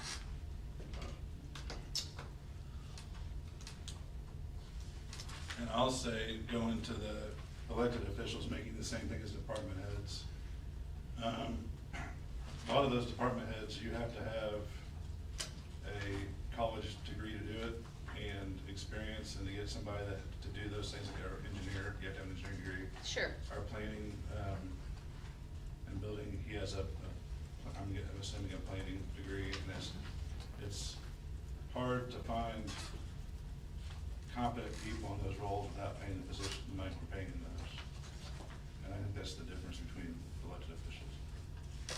Well, the assessor also has to have a level 3 certification and, you know, so, you know, there is, and we have continuing education, so I understand what you're saying, and it's not lost on me, and I certainly considered that. I'm just giving you my 2 cents. What other questions do you have, Eric? I'm just trying to figure out that the manager pay, just because it doesn't, I don't think it's in line with other managers. As far as, what's the low end for 32? I got it, hang on, I can bring it up.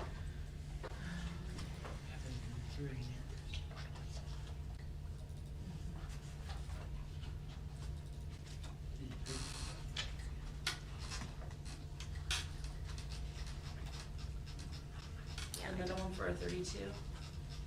The range is something that 84, 26, about 1,080. I think the 84 was the max, Right. I'm certain of that, cause I do everything to the max, just, Right. why not? Okay, so for a 32, the range is 62, 255 to 84, 226. Okay.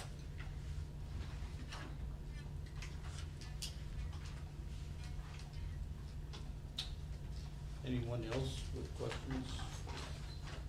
No, doesn't look like it. Thank you. Okay, Thank I you very thank much. you all very much Thank for you. your time and consideration, Thank you. and you know how to get a hold of me if you have any other questions. Thanks.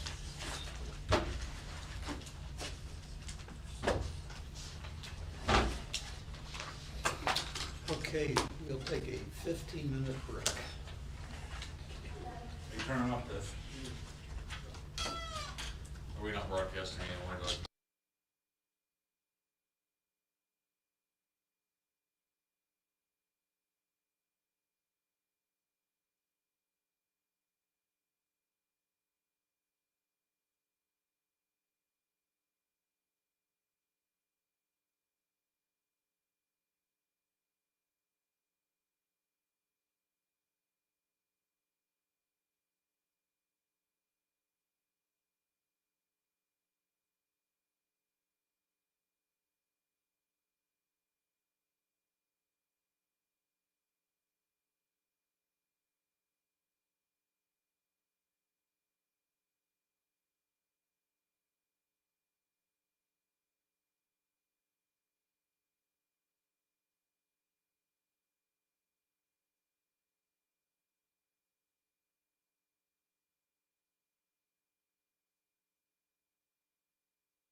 ready to go.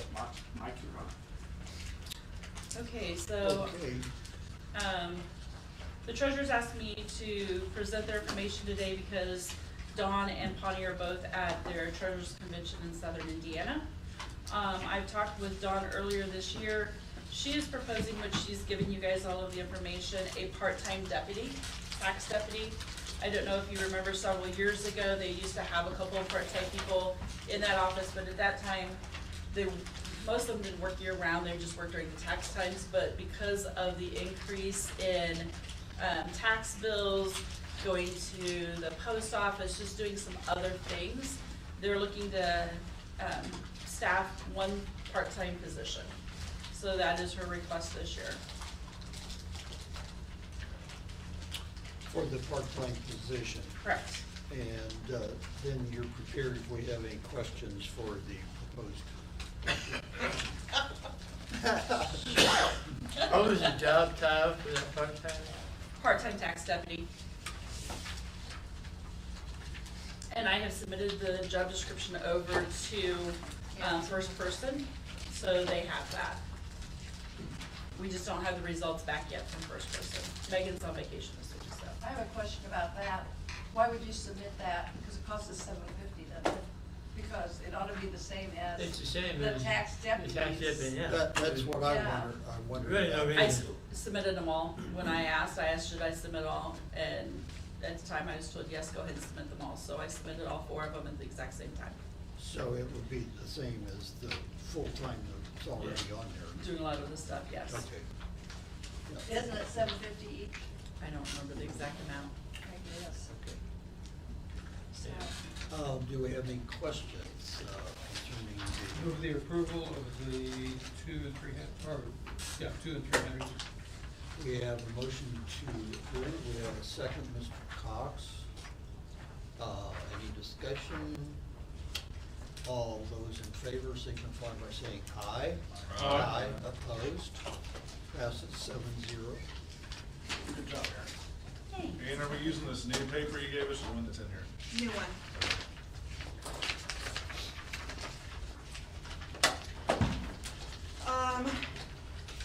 One of the things for the commissioners was the indirect cost. That is done by Maximus every year, and they're the ones that work with us on whenever they're here on a monthly basis. So I asked Mila to move that to us, so there's no difference because it would have either been through them or through us. We do have a request on here to scan our plat books. This is gonna help with researchers online. We already have extra money in 1181 to do this. It would already be funded with what's in there. I just need the appropriation for it. And then the rest is all bonds, and I think most of you know what's happening with all the bonds and TIFs, so. The only reason that we changed it from yesterday to today, one of the bonds is kind of tricky. It's got actually 2 amortization schedules because of the reissuance, and we'd only pulled from the one, and we didn't grab the other to regional sewer. We only had range route for the reissuance, so we needed to add that appropriation to it too. So that was why it changed. We made sure we captured both amortization schedules for the reissued 2024. More questions, other questions? Something, this is just, we're here now, I should have asked Laura yesterday. Are we requiring people to give us actual, when they turn in a new plat or whatever, an actual PDF drawing digitally, or are we still scanning all the documents as they come? The recorders are scanning them. I don't understand.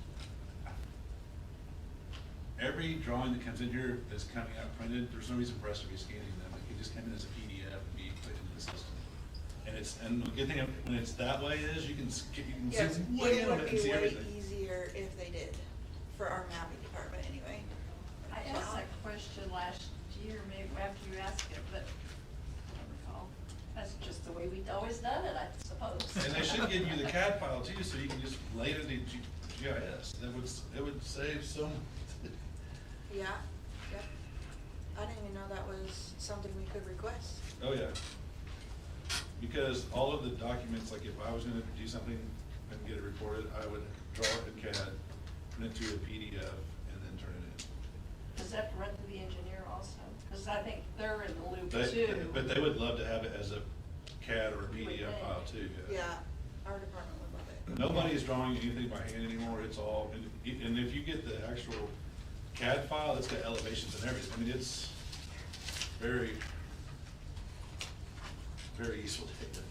Well, and then you can do anything with that that Yes. you want, as far as scaling and Yeah. all kinds of things.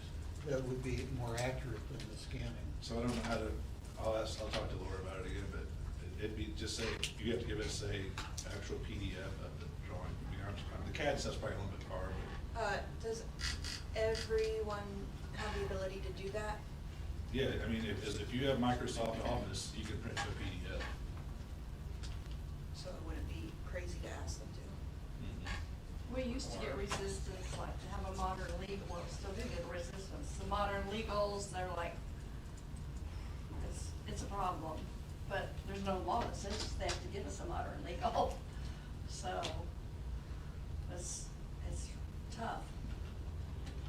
All the development, all that came to light because people who thought they had a quarter ended up 2 acres short when it's actually measured, and then they're like, where'd that go?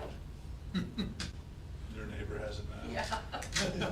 So, it's, all the development, it was a constant problem. Okay, that's set point. Move to produce 2s, 3s, and 4s. We have a motion to approve 2s, 3s, and 4s. Sorry, I have one question. Oh, here we go. And you probably asked that. On the statewide 911, I think I put $1 million, we share that with the public safety lit. Is that enough? And I advised Dan, like, leave $1 million in the fund. So, it might be able to accommodate more, but I hadn't seen their budget. What are our receipts we get? 7.6. What are our receipts we get from state 911? 141,000 a month, 1222. plus surplus, sometimes a supplemental.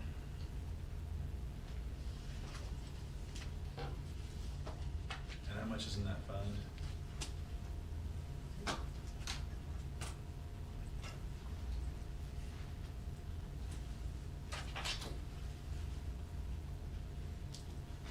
Thinking, spinning.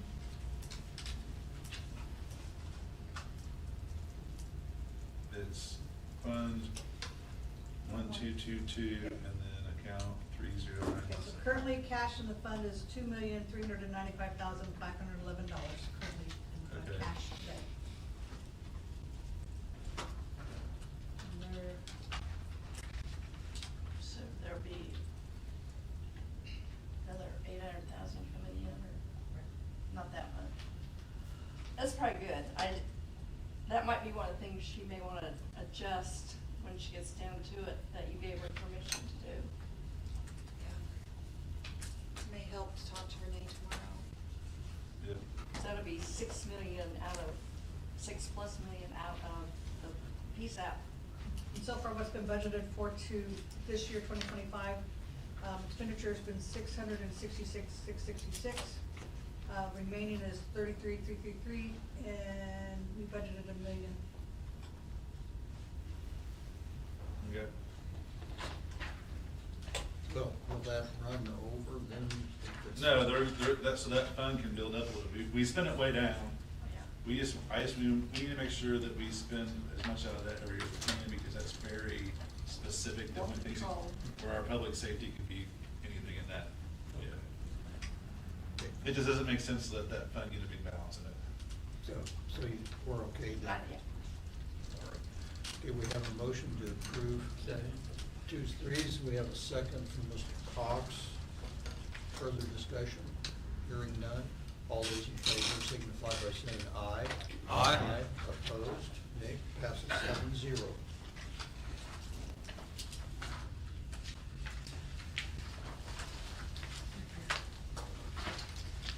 Thank you, Oliver. Good job. You're here.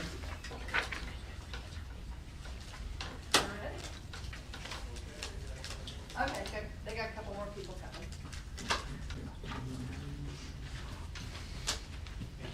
Yes. So our next one is soil and water. Right in. No, I mean, it's not really determined, we can talk about it, but we can talk about it after they're done. Well, while we're waiting, let's do clean water. We can talk about it, yeah. While we're waiting for soil. They're out, they are out here. Oh, are they here? Yeah, Okay. they're, This is, right. I think somebody else. They water's fine.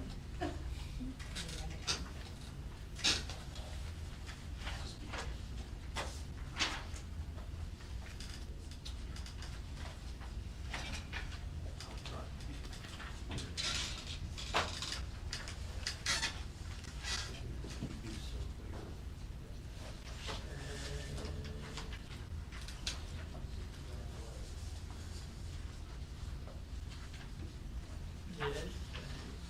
Yes. Yeah. This one. Yeah, I was already trying to remember.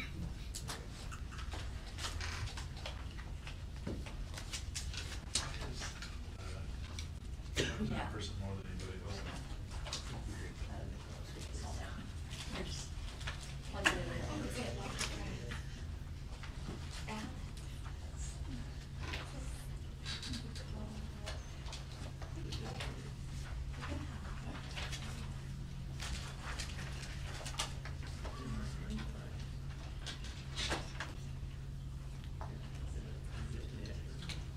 We did find it. We did. Yeah. Okay. They're all the down the turn the water. Did we, do the EMA? I guess we did. Yeah. The only ones we up is Oxford. We did the animals, yeah.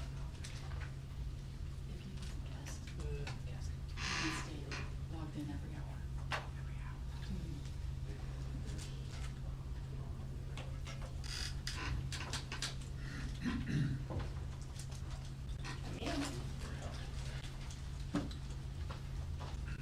How is everyone this morning? Right.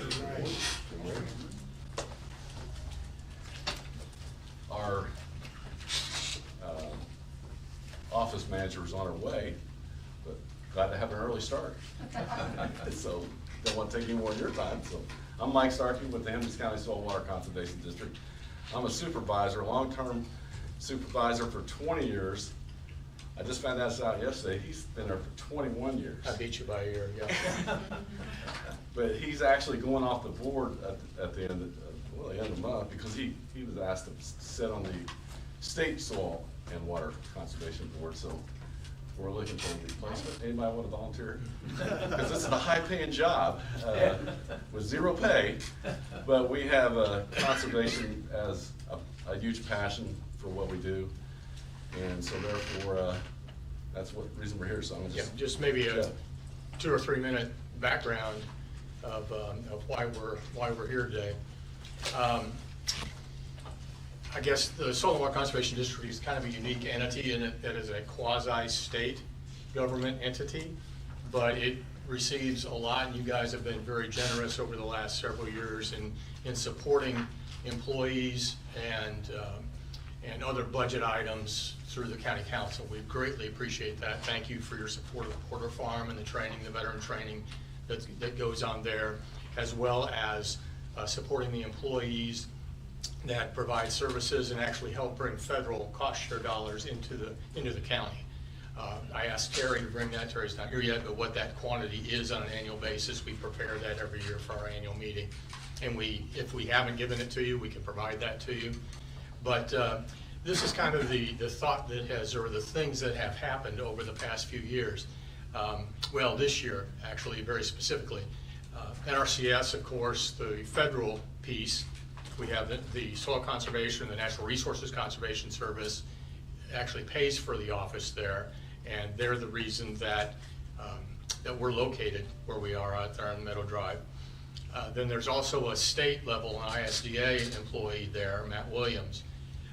And then we assist with the application of the federal cost share dollars and the delivery of those contracts to the various landowners and users within the district, which is the county boundaries. And then also do a lot of education, whether it be veteran education, whether it be urban farmer education, whether it be women of the land education, landowners. So that's a lot of what our business plan amounts to. Well, as you probably, I may not be specifically aware of, but you probably know that NRCS has gone through a reduction in force this year, so that the acting district conservationist that we haven't had an actual district conservationist in Hendricks County for a couple of years now, but the acting one actually took the buyout and left. So we're down that employee. And then our resource conservationist, Bree Oliera, some of you may be aware of Bree, she moved from full-time to part-time a couple of years ago. And then this year, the entrepreneurship and the home educator and the mother kind of won out. So she actually left at the end of July. So we're down now to an administrative person in the office. And the soil conservationist trainee who was there from NRCS was also I guess let go for a while, maybe furloughed is the best word, and then offered to come back. She moved to Morocco in the process, so not coming back. We have no federal employees in the office currently full-time, and actually only one district employee, the administrator.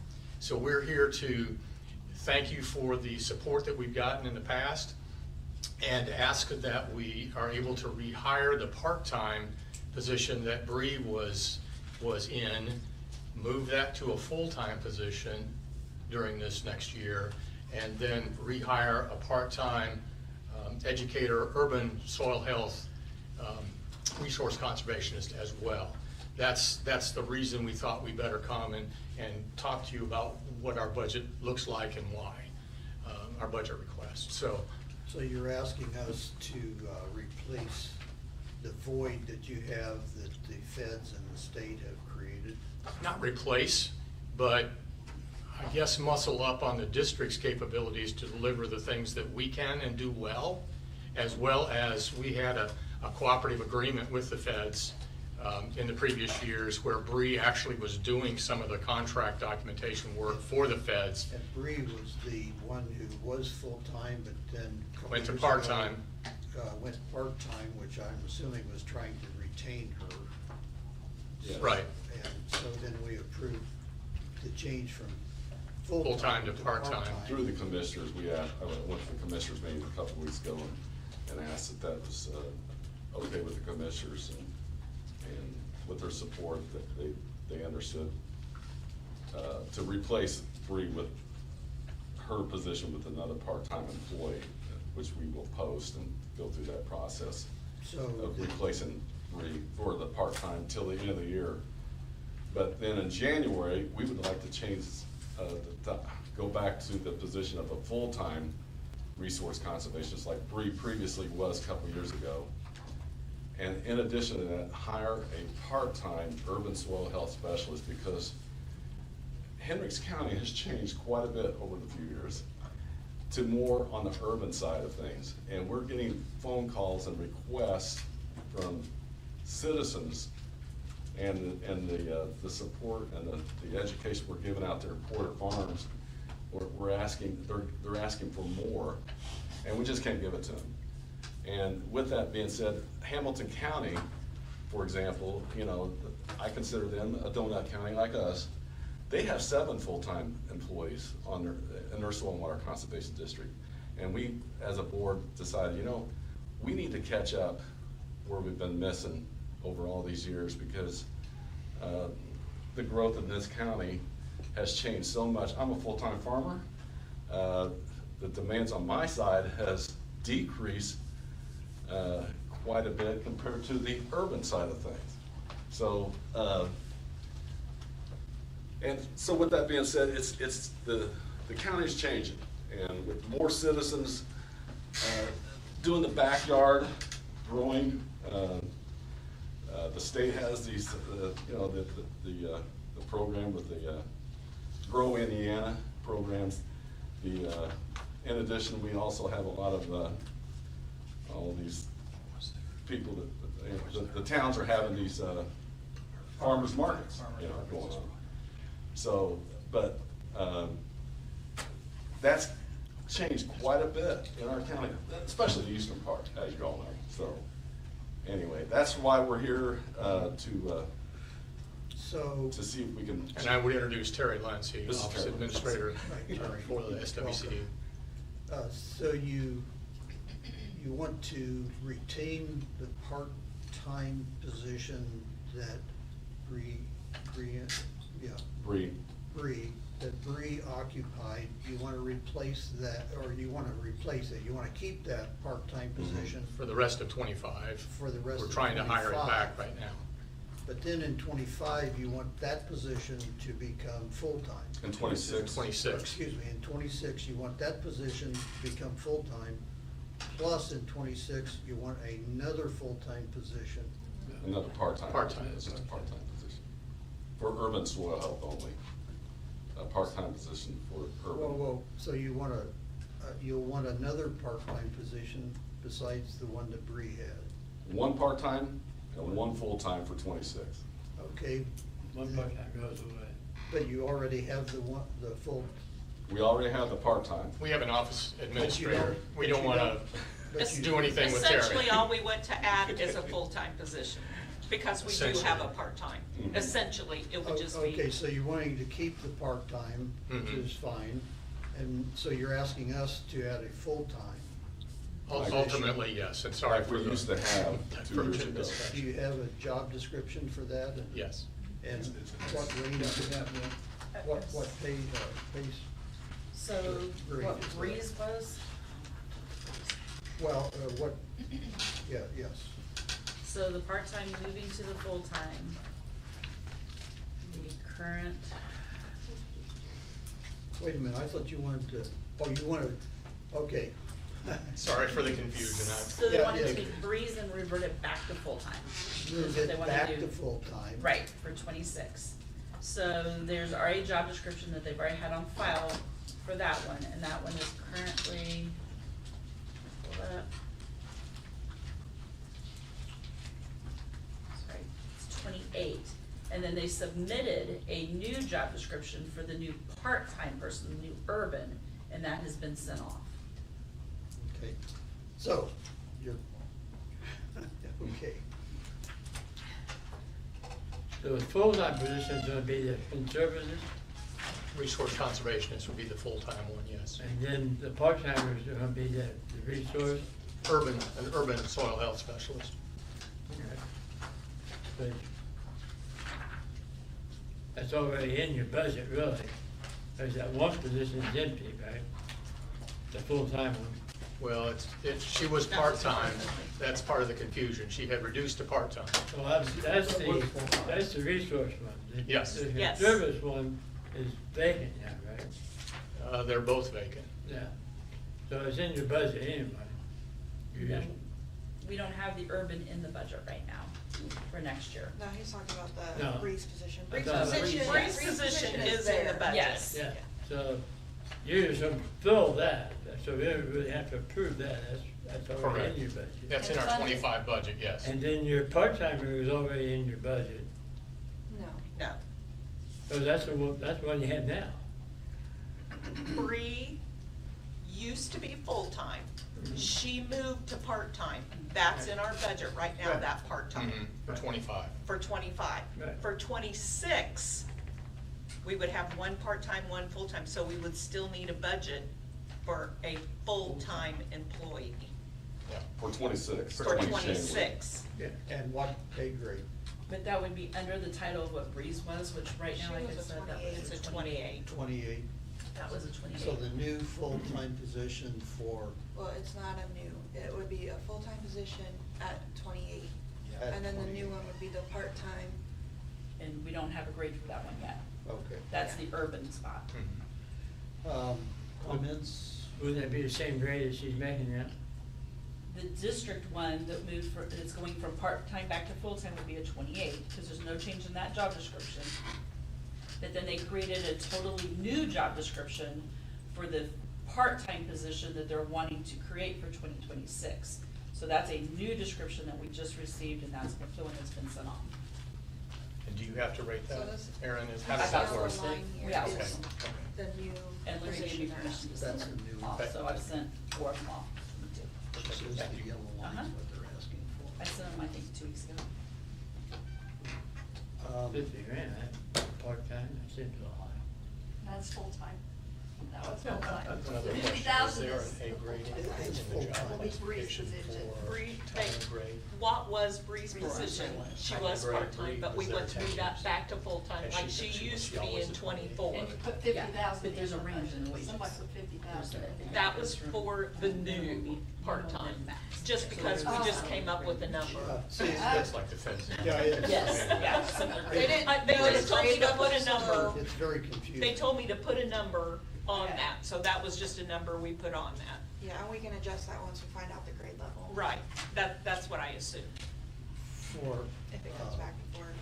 for new positions, we're holding off until tomorrow to determine, because it's the point one in our budget. And today we're doing 2s, 3s, and 4s.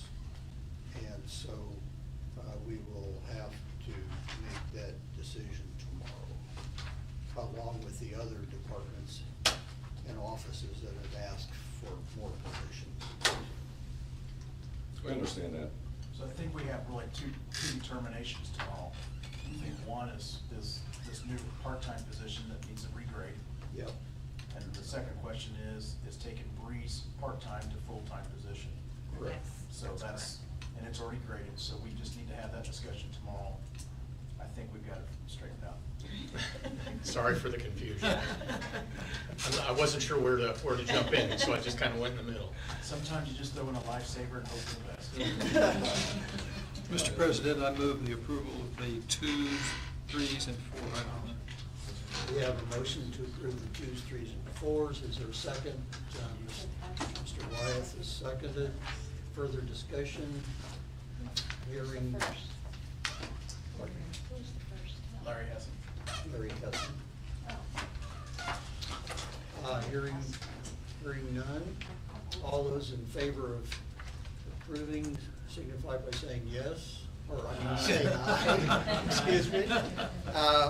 You've got me confused here. Those opposed? Hearing none, it passes 7-0. All right, thank you. Thank you. Thanks, Larry. Any I like the reason? yes better than the aye. Any reason, is your discussion on positions open, and any reason to have anybody here from the district? Do you think any more further question? No. Okay. I think the major thing is we want to get through everything to hear what everyone's has to say, because employees is a big part of our cost. Absolutely. Mhm. So we just want to make sure, and then we'll decide for that tomorrow.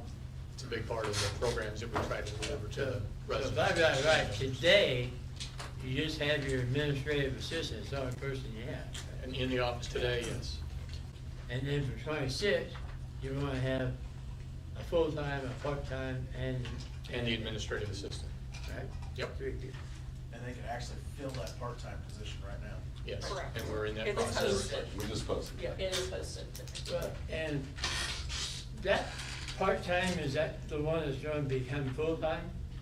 That's what we're hoping. So if you, I'm just wondering why, if you're trying to hire somebody for this job and tell them it's part-time, but yet it's gonna be full-time, maybe you get who you want if you tell them full-time. We won't Why know not that till just go ahead- tomorrow. Why not just go ahead and go full-time with it now? Because it's not in our 25 budget to do that. But you have money because that other position's open, right? So you've got salary money left over. I don't think so. But only for the part-time. Only for the part-time. About Because we have half. to prove it because of benefits and everything else. Right. And retirement and that's all true. of that, Yeah. yeah. Yeah. it's So right wasn't now. it was that other full-time person? Oh, they'd be. A couple years ago.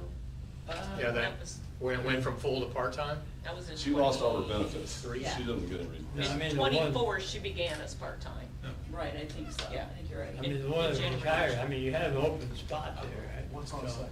Yes, but it's part-time, no benefits, all that. yeah, No I would- insurance. I would think you'd have some money left over in the salary line from that other full-time person, but ain't there now. There wasn't a full-time position in 25. Huh. It hadn't been there since 23. Yeah, right. We worked practically Oh, okay. full-time and did the extra work, but now that she's gone,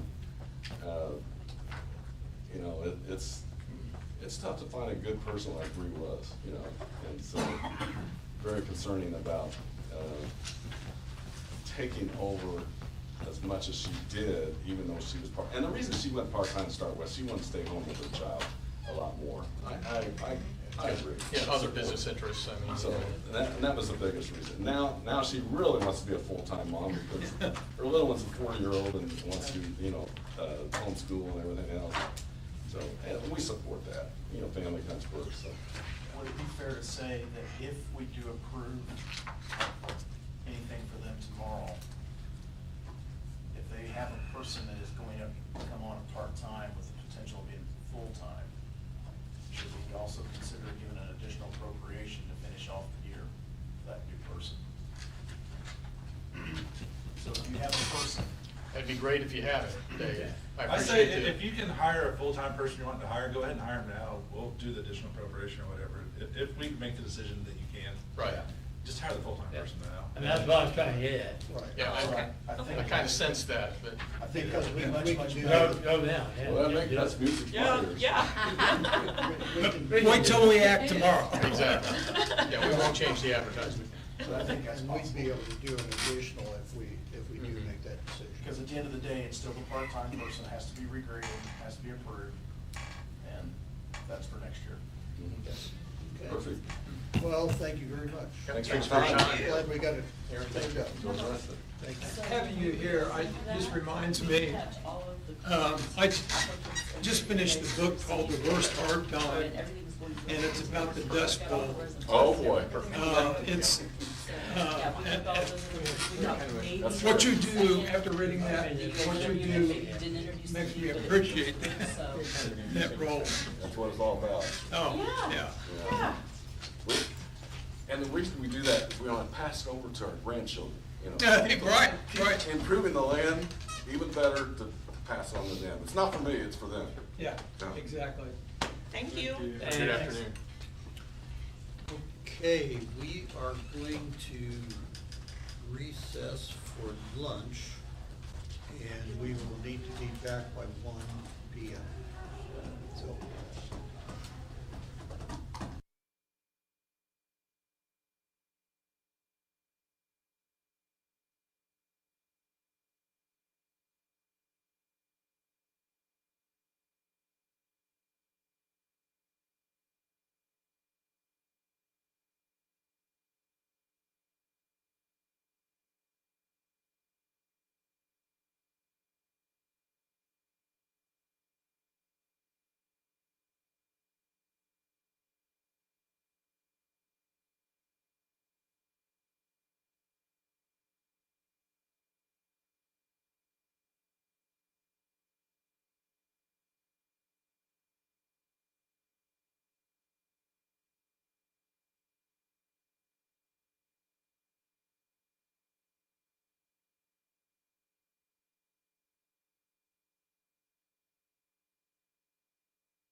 o'clock, and we will reconvene. On our next item is the Veterans Department. So welcome. Thanks, sir. Do you have anything you want to introduce us to, or talk with, or start us off? My major change this year is requesting a little bit additional in the education travel budget. That is to cover two of us going to the national conference again this year. It's going to be in Reno in 2026. I was figuring about $2,500 a piece for each of us between travel and lodging and conference fees. And then an additional $300 this year. I've met the eligibility requirements to start training for the Certified Veterans Advocate through the National Association. So that's a 18-month course, 27 hours over 18 months you have to get in. It's $300 one-time fee to go through the course. And then additionally another $300 for each of us. Both Stephen and I are going to take another advanced appeals course through the National Association this year. I've taken it once last year, and this will be the first year Stephen's eligible for that additional training.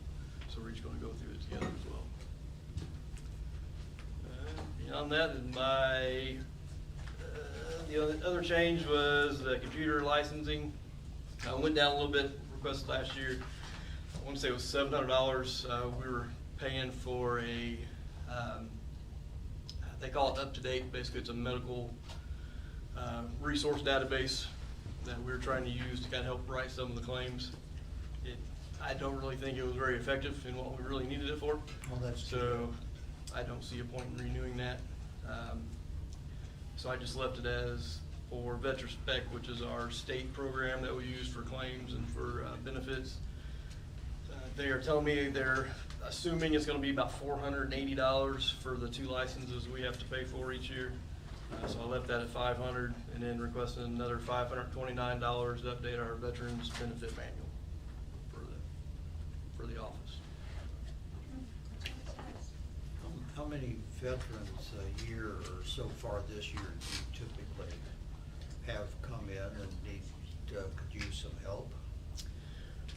We touched, when I did the numbers earlier, between January and July 31st, we'd had just under 2,000 veteran contacts. So that's between contracting the VA on behalf of a veteran, veterans are walking in, emails, phone calls. Typically, as far as individual veterans and families, it's about, on average, about 300 or so that are either in the office or that we're having to either out and about or somehow contacting in the office. Yeah, for two people to go to a convention in Reno, $1,500 seems a little light. 25, we did the. Is that the voice of We did the math. Is that enough? You need more? Between airfare, as long as airfare doesn't go up too much, between airfare, the hotel from what they've blocked the rates at, and food, from doing the math, I believe 25 will be okay. I'm not sure about a rental car yet. We'll have rooms where the conference is held at. For sightseeing, I think we can take care of that. Yeah, 65 folks, but you're adding 1,500, but as long as you think that's enough, because you guys need the training. Well, absolutely, we appreciate it. And we want to make sure you've got enough to get back home. That'd be good. Yeah, you better get a round trip ticket. More importantly, let's make sure there's enough fuel in the plane when it comes back. That'd be good too, yeah. Motion to approve the 2s and 3s. Second. We have a motion to approve the veterans 2s, 3s, and 4s, 2s and 3s, and we have a second. Second. From Chuck, and any further discussion? Hearing none. All those in favor of the motion signify by saying aye. Aye. Opposed? Passes 7-0. Thank you. Thank you.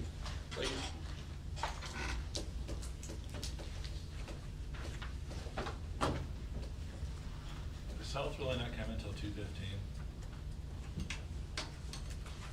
Guess I can't get here. I think it was Dr. Yeah. He could only get here in the afternoon. At 2:15. Yeah, we have a couple. Do we have a couple more? Plain water? Which one did we start with? Plain water.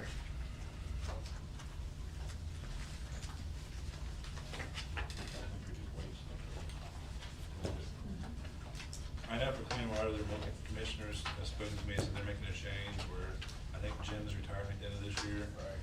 And they're getting rid of that department and putting clean water under a surveyor. And then, yeah, we can go into the two. That's correct. Has Dave taken it? He will when Jim retires, then we'll move clean water over to surveyor's office. Okay. Which is where it used to be years ago. Are you guys gonna have Structure Point and do the sewer district stuff then? Or Um, somebody? That's a good question that we haven't answered yet. Yeah, but we have briefly discussed it, yes. Yep. We have more questions or? Is all that needed if we're gonna do that? Well, we're gonna have to include it in his budget anyway. So we might as Dave, well. Dave Gaston did not submit a budget with clean water in it for next year. But it should just transfer over as is, but anyway. It'd be combining the Right. two, yeah. The majority of their cost is in paying consultants to review plans, so it's not.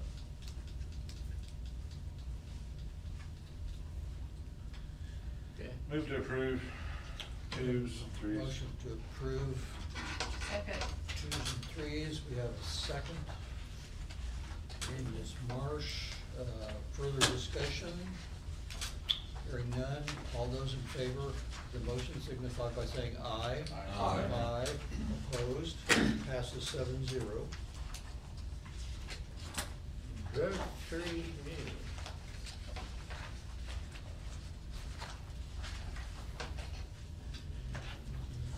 Move to approve drug-free twos and threes. We have a motion to approve the drug-free community 2s and 3s. Is there a second? Okay. Dave Cox is the second. I think if we should make Gooch come down here so we can deal with his. I'm sorry. What was that? I'm sorry. So I think we should have, yes, so I think we should have Gooch come down here to present his, so we can have his developer personality for a little bit. Yeah. Any other discussion? Yes. All those in favor, all those in favor of the motion signify by saying aye. Is that public Opposed? opinion? No, that was, Drug-free. yeah, drug-free. Mr. President, I'd like to know if I'm gonna abstain from voting on that, because I still look for the record. Oh, okay, all right. Part of their funding for the drug-free. Okay, so we have 6 ayes and 1 abstention. Mr. Parsons.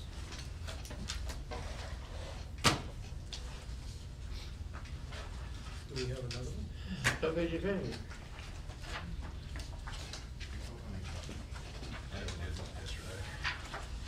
The only difference is, bumping up is indigent defense.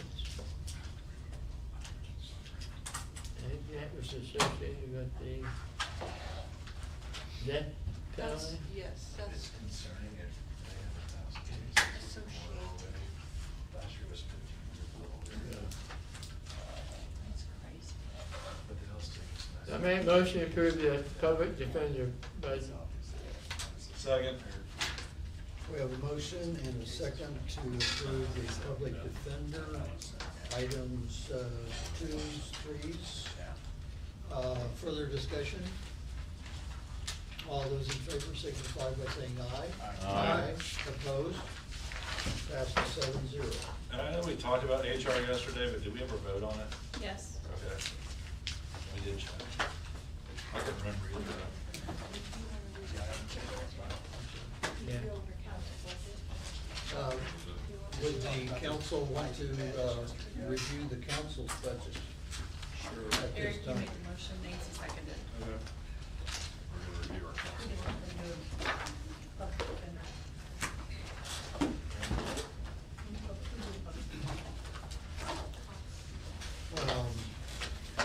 We've got a lot of things, well, we have several considerations, but we could do the twos and threes now. Tomorrow morning, we're going to have several things to consider.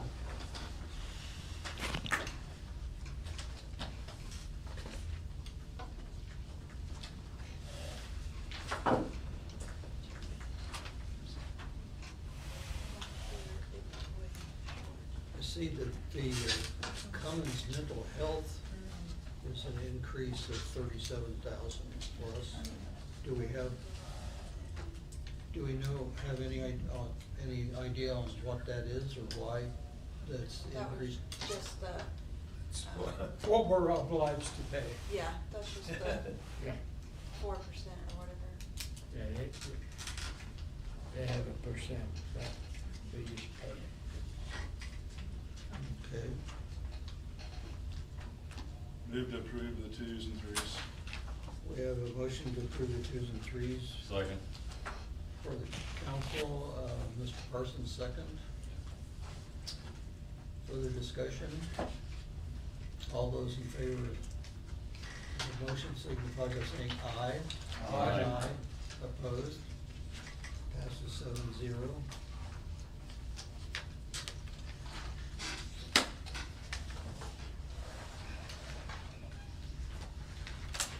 So we can go to lunch again. You guys wanna talk about?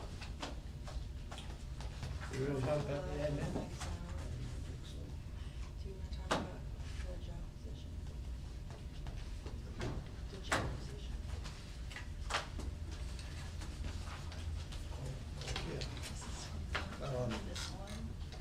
I had, previously I had spoken with the auditor and, there's two items which are not on our agenda. I don't think they got into the agenda specifically.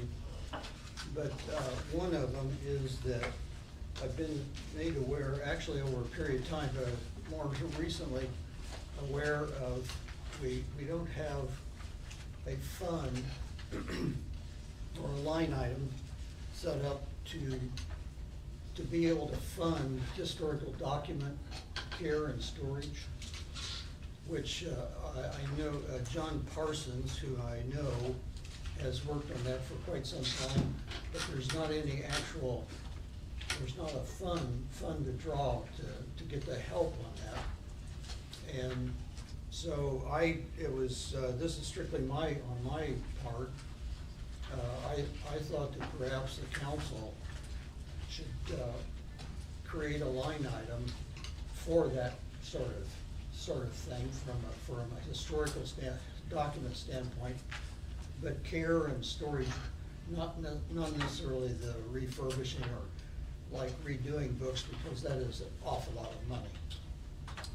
But I was thinking we could perhaps we could establish a line item for $10,000. There would be a mechanism then, if there were some things that we wanted to do, that the county wanted to do. And I'm not sure that the council would be the correct place for that to be, but it would be a place to provide for the historical thing. Who would be responsible for that? I think, well, I guess the council, the council would be, if it was a council item. But I've thought about other departments potentially, but I know that the IT department has been, supported that for quite some time, and I don't think they have in their budget for that sort of thing. I know that Doug provides, I think it's 1 day a week or something, a place for the county historian. Yeah, To- we still give Johnson Resources just to maintain its county historian status. Yes, and to my knowledge, the historian is not paid. No.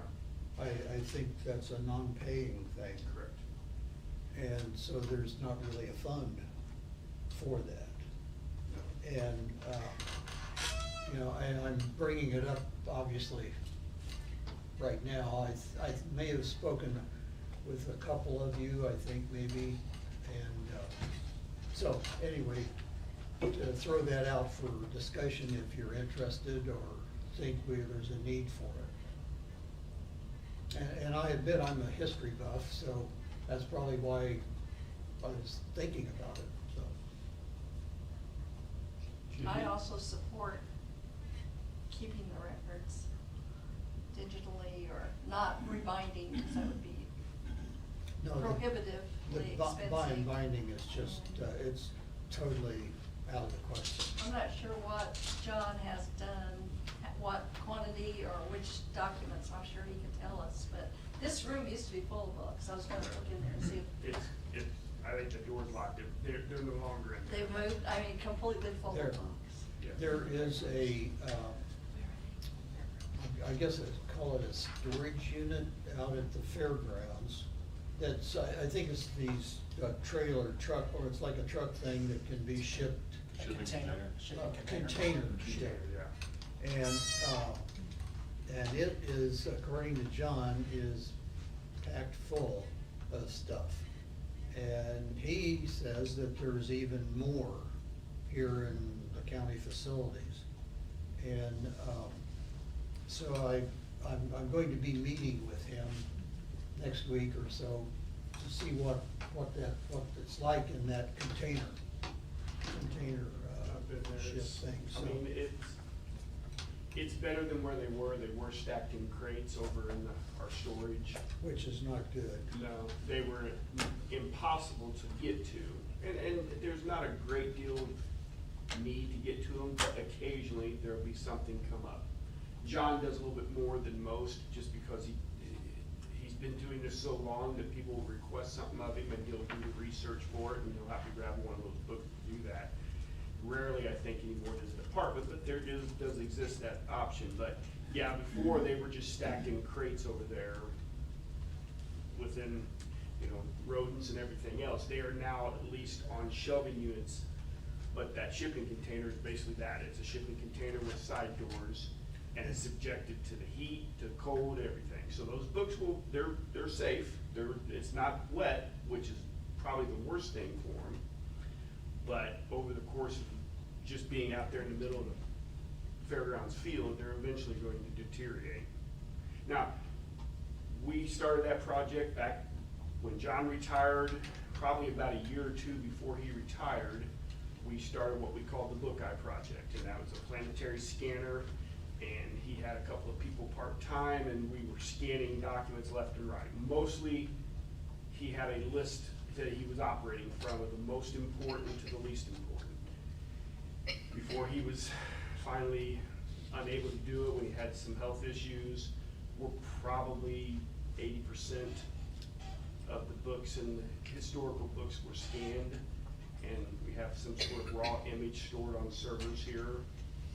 But there's still a lot that could be, but just the resources to try to get that done now, we don't have. Does somebody want to, either in-house or a member of the public, want to find something? Is it indexed, or is it A lot of remotely? it is, we have the archive site on our website, and that's part of what I spoke about yesterday. Getting clarification if that information is required to be made ADA compatible. If it is, then we're in trouble. Because like I said, there's tens of thousands of images on that archive site of old books. They're indexed pretty well. I mean, they have subject headers on the website. You click into them. We custom developed basically some viewers several years ago that you could kind of step through, and it kind of pages through the images. We owe optical character recognition as much as we could. A lot of that old script writing just wasn't possible, so basically you just have to look at the images. We can zoom up on them and everything like that. But yeah, it's out there available. I mean, matter of fact, he still, and I think through the commissioners, a lot of times we get compliments on our archive site through historical societies wishing that other counties had done the same thing we've done.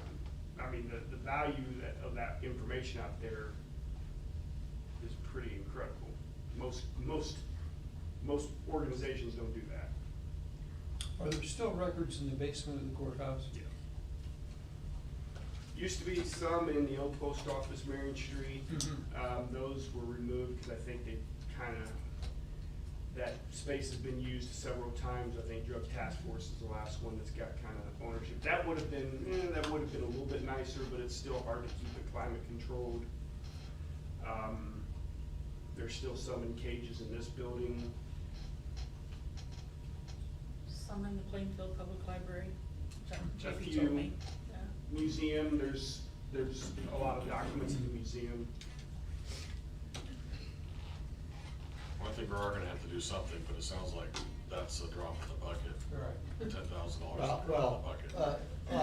And I know it's just to get started, just open it up, because it's not gonna be solved in the next 2 years or 10, maybe even 10, but it's not gonna be solved anytime overnight, so. Talking about what? They can establishing a fund for basically maintaining historical county records to preserve them in a secure and safe manner. Yeah, some of those are to be stored forever. Others, there's a retention schedule. Denny's looking at you in unusual ways, sir. We're just here to set the budget. Joe, is he using any money now when he does that work? I fund some of it out of my department. Not very much. I mean, he will use some of our office supplies. We have a computer that he can sit down and use. We've got a small flip phone that we still, so he has a connectivity to questions and stuff. That's $14 a month that comes out of our budget. They don't charge us to. Short of that, no, I mean, Not talking about to do. I'm sure if there's anything that he needs, he'll pay for himself. Is this something, you said, I think that John had done about 80%? Roughly, yes. Is this something that someone could, I'm just thinking about maybe in the summertime, getting some college students who could come in and. You know, we've talked about that in the past. The problem is the scanner that we've used is outdated, so it needs to be replaced. I've not done that. That's about $30,000 to $50,000 to get a scanner to do that. And then the problem is you get someone coming off the street. Yeah. Do they really want to sit in a room with no windows and handle these antique books? And will they be as careful as they should with them? Will they take the care that John and the people he had? Probably not. They'll probably get tired, they'll rip pages. We've tried to talk to companies. There's a couple of companies that do that. We're talking hundreds of thousands of dollars. I mean, you know, they require, because of the shape of the binders and everything, they require these special scanners have independent platforms. So you can put a book on there and it will compensate for the binder. So a scan, and then you flip a page. They even have them that automatically do that. They're much more expensive, but they still will do that. And then as you go through the thing, these platters shift to go with the binder to try to protect the binder as much as possible. Maybe Universities have these type of, I mean, a lot of universities, that's where we found out about it through Notre Dame. We went up and looked at Notre Dame 15 plus years ago, and they had 2 or 3 of these scanners at that time. But like I said, it was a passion of his. We were able to initially get the scanner funded and got the project done, but. It's something that Larry could do when he retires? He would probably. And unfortunately, like I said, and part of it, I tried to hire a person to kind of finish that project up as a kind of a scanning tech / office person. And because of the lighting requirements of that scanning process, you have to have it in a dark room. And she quickly said, I don't, this is not for me. I don't wanna be in a room 6 hours a day scanning pages and not seeing anything, so yeah. But did he used to be down here at the sheriff's? Yeah. Your miss, Yeah, that's where we used to have it set up, where the security office was. Like I said, and I caution to say this because when people think, well, we can get rid of the originals, I don't think that's true and I don't think that's appropriate, but the majority of the sensitive, the stuff that we really need, the commissioners, meeting minutes, the council meeting minutes, the original courts books, most of those have been scanned and are preserved. But there's a lot of the extraneous documents, marriage licenses, stuff like that have been scanned, so, but there's still probably, I couldn't even, last John and I looked at it several years ago, it was probably between 70% and 80% are done, so. But I agree, the bigger problem is, and again, they're paying to try to store somewhere and to do them appropriately, cost prohibitive, but where they're at right now, they're not gonna last very long, unfortunately, I don't think. Book 1 of the commissioner's minutes is missing and has been for 100 years. Yeah. Book 1, The original book. the original book, has been gone for 100 years, it's gone. Sitting in somebody's house probably. Yeah. Probably, or And at I- one time was, and now it's in the trash. I found out about that myself last year when I started writing the history chapter for Brown Township for the bicentennial book, that book number 1 disappeared early on. Yeah. And so, so it, yeah, it's too bad. So,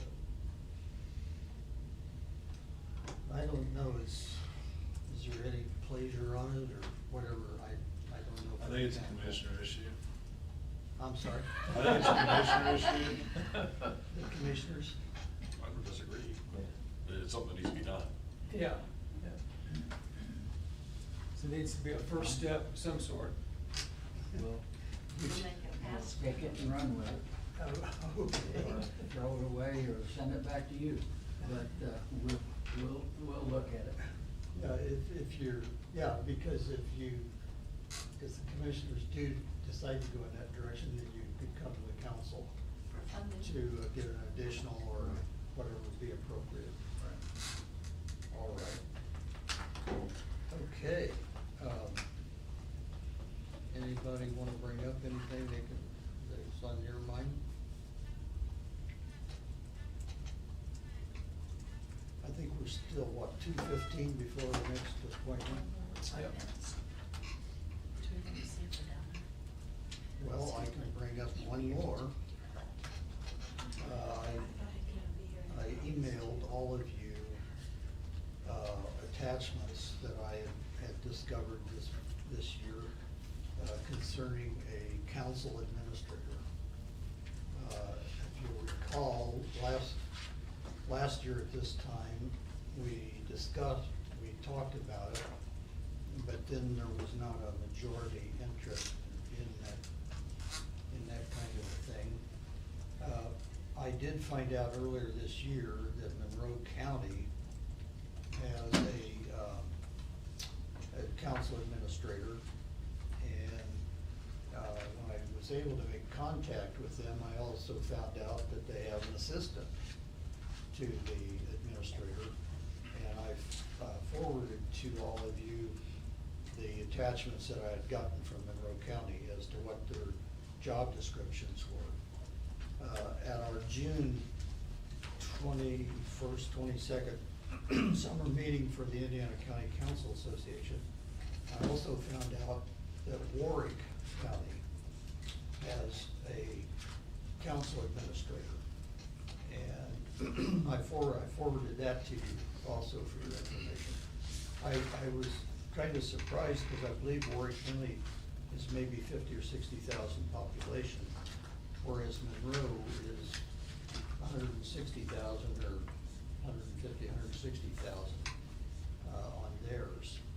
And in looking at those job descriptions, it's obvious that the administrator would be doing a lot of the, could be doing a lot of the footwork that some of us that we need to help us be more informed on making decisions. And also, they would then be a full-time presence here to be involved with things that are happening on a daily basis, where the council members are in and out and consider on that consideration. And so I will say that I'm in favor of it, and I was last year, even without a job description, to consider it. And so obviously I want to bring it up again this year. I think it could be very helpful for us, but that's my opinion. And we have seven members on just one. I was reluctant to pattern what we do after Monroe County. I'm surprised that their population is that high. I was surprised too. But I'm thinking about Monroe County. We have a part-time county attorney. They have 4 full-time attorneys plus attorney staff. So maybe there's some rationale there. I don't know what it is. Well, I agree with you. I think that's overdoing it, frankly. Absolutely. And I talked with, on the Warwick County thing, I talked with, it was one of the council members that I found out, contacted him, and he said it was really, at first, it took the council quite some time to be able to say they wanted one. But once they had the administrator, they're really very happy about that. And as I recall, Warwick, I think, is next door to Vanderburg. Right. So Woodville. they probably do have quite a bit of activity as far as residential and development stuff and things like that. But, but his emphasis was that sometimes there were council people who could devote time to doing homework and doing things for the council, but you can't count on that because of not being there full-time, so each member. So that is, because I am in favor of it, that's my sales pitch to all of you. And I know we've got to be careful with adding positions and with the new legislation where we're needing to adjust ourselves. But it strikes me that it would be good for us to have a person that represents us here all the time, such as the executive director is for the Board of Commissioners, who's their person on board here to represent them a lot. And they also become a contact point, which our council administrator could be a contact point for people wanting to contact us. And then that could also take some load off of the auditor's office and the position that Paula has. So as far as providing stuff for us, and but they could be could be very good for setting our agendas or helping get us on meetings. So that's my spiel. I think this would be very beneficial, but the concern that you brought up about whether this is the right timing because of the change in the Senate bill and the potential, the guidance we've been given from our financial advisor to hold back on adding new positions, that would be a concern for me as to whether we're sending the right message by denying other people but adding something for ourselves. Exactly, and I agree with you on that, on the one hand, and on the other hand, though, the new legislation over the next 2 years, unless there are major changes to that legislation, the county council is going to have a big workload. And I agree. And a huge responsibility that we don't currently have. So, it's, No. And I also wanna throw in there that maybe even a part-time person would alleviate some of the burden. And then you wouldn't have to pay benefits. I know that when we, got our own attorney, I think things improved for us a lot. I think it helped a lot when we got our own attorney. But I read through those things and definitely it'd be a good template, but you're gonna have to really redo it. That's gonna take you some work. I had to read, to start off with just part-time, so we have somebody that attends the commissioner meetings, because we found out last month that stuff happens there that we don't hear about. And if we had someone that attended all the meetings, Todd attends most of our meetings, and so they get that going back the other way. So I think even part-time, just to have somebody run some of these different board meetings and commissioner meetings and reviewing some of the stuff that makes sure we see it, I think would help. I'll Connor counterpoint unless you want to. I'll just say, as you might expect, I'm 100% opposed to that. A lot of these duties already have a home, and the auditor puts their name on the dotted line for everything. And I know a county that did that, and it just set them up for constantly until she ran for auditor. And by the way, Warren County, all 3 commissioners were arrested for misappropriation of funds. So they have another issue. We're busy, but I think we're paid very well, and I would say we need to just reduce our salary if we're gonna hire somebody to do our work. That's my opinion. So I know I'm maybe not the Lone Ranger, but I don't, going through and looking at it, our HR and it looks like our auditor do most everything that's in here. If the auditor with the new requirements that come out, as we see it, that requires more, I'd rather have them hire somebody to help with all that stuff. Because if we hire a person, an administrator, who's gonna manage that person? They're gonna be in here with nobody, but somebody might stop by once, twice a month. So you're gonna have to have somebody that's very self-sufficient, that's looking for things to do to stay busy in that role, is my opinion. how are they gonna learn it? Yeah. Is what I would say, because it almost would need to be a past auditor. Yeah. I mean, this is not stuff that 500 employees are trained to do. I mean, and that was part of, I think it was Porter County's problem, is they were going to her for everything. The auditor didn't want to give it to her, because the auditor's in charge of letting the information out, and it was Vicki Urbanzik, if any of you know her. It just did not work out. In Monroe County, I'm with Larry, we don't need to pattern ourselves after them at all, because they are, they're special, they Yeah. are. They completely think different, and,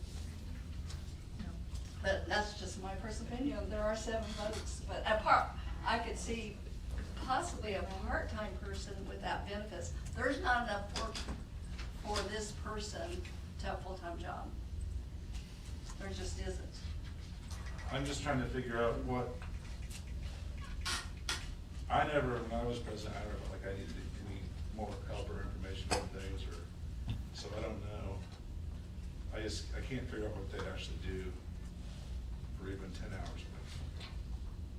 Well, it should be remembered that the auditor by statute is the secretary of the council, and, has responsibilities, and, frankly, I think our auditor, present auditor, past auditor, have done a yeoman's job, and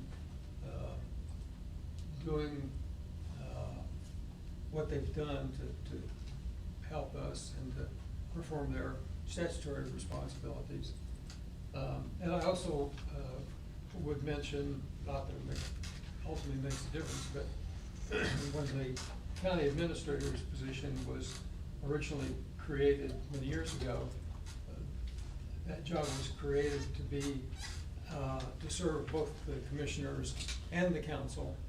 And as time has gone by, it's been, we've not been served, But that's, I mean, if you, I called Todd a number of times when I was council president, asking him to do something, and he always did it for me, so it's not like it's he's alone. Yeah, and I've asked him to do some stuff that the state audit has brought up, and he's been on board, so. yeah, he's extraordinarily competent, and I have no problem with him reporting to the commissioners. I agree, if we need, as a body, or any of us as individuals need help with the council business, I think Todd would be more than willing and more than competent to do those things. So I can't agree that there's a sufficient need at this point for us to have a separate employee serving the council. What about for HR stuff, Aaron? Would a part-time, full-time person benefit you any at all? I have Kim. She's my part-time assistant. She does a great job. She works 3 days a week, Monday, Tuesdays, and Fridays. And she does, I mean, she's able to do quite a bit. So she's helped out a lot to where it's allowing me to do other things. Like I'm able to work on some other things some goals and stuff that I've got going for this next year with some training for some of our employees and doing some other stuff. So that has freed up a little bit to move me over to some other stuff that I need to do or want to do. So. Yeah, and Aaron too has been a great help to the council for things involving the HR function. So I think we've got the folks in place now that are willing and able to help us do what we need to do. Who goes through the evaluations of all the employees? I read all the evaluations, my assistant reads the evaluations, and then we put together a huge spreadsheet by department of all the evaluations, points, increases, if there's issues with those evaluations, and then I discuss those with the president of the council. And I've done that for a couple of years now, so. So when the commissioners' meetings minutes are mailed out, I read them, but you still miss a lot of conversations and Well, what's in between the lines. I did think about this last council meeting, and I am so new at this, I didn't know how my role as auditor in the commissioners meeting was necessary, because we have Mila. But after that meeting, I realized I am kind of your liaison, so. And you are also, by statute, And I didn't- secretary of the. Yeah, and I of didn't the really know that commissioners. because Mila was there, but from now on, I don't have a problem being that person to you guys. I just didn't know how important it was. I think there's a lot of stuff that we're missing that we should know about or hear about. All it takes is a call between Larry and Denny, and once a week, once every other week, and that's how I stay up to date with it. It's not, I mean, it's We just. watch it too on YouTube. Communicating with people, yeah, I guess if you watch on YouTube.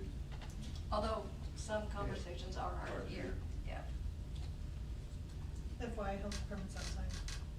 Whenever- They the are health here. department's out there whenever we're ready. Oh. Whenever we're ready.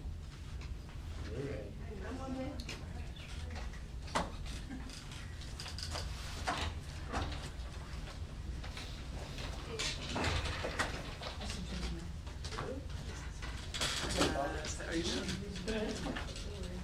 right off there, say that.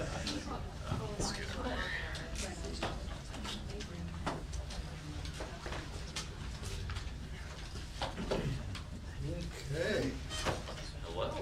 yes, welcome, good afternoon. Thanks. You guys want to start off anything on our presentation or any comments you want to make before we? Sure, yeah, I don't know if you have our org chart. Yeah, it's in here. Is it in there? Okay. Yeah. Because, yeah, that would be probably one of the bigger requests in our new budget. If you look at our org chart, you'll see Dixie Dobb kind of in the corner over there highlighted in yellow.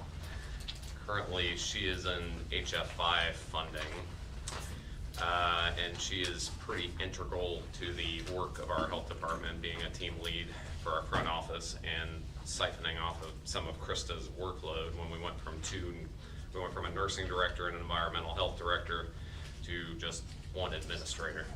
So there was much more overseeing when we had an environmental health director with the front office staff.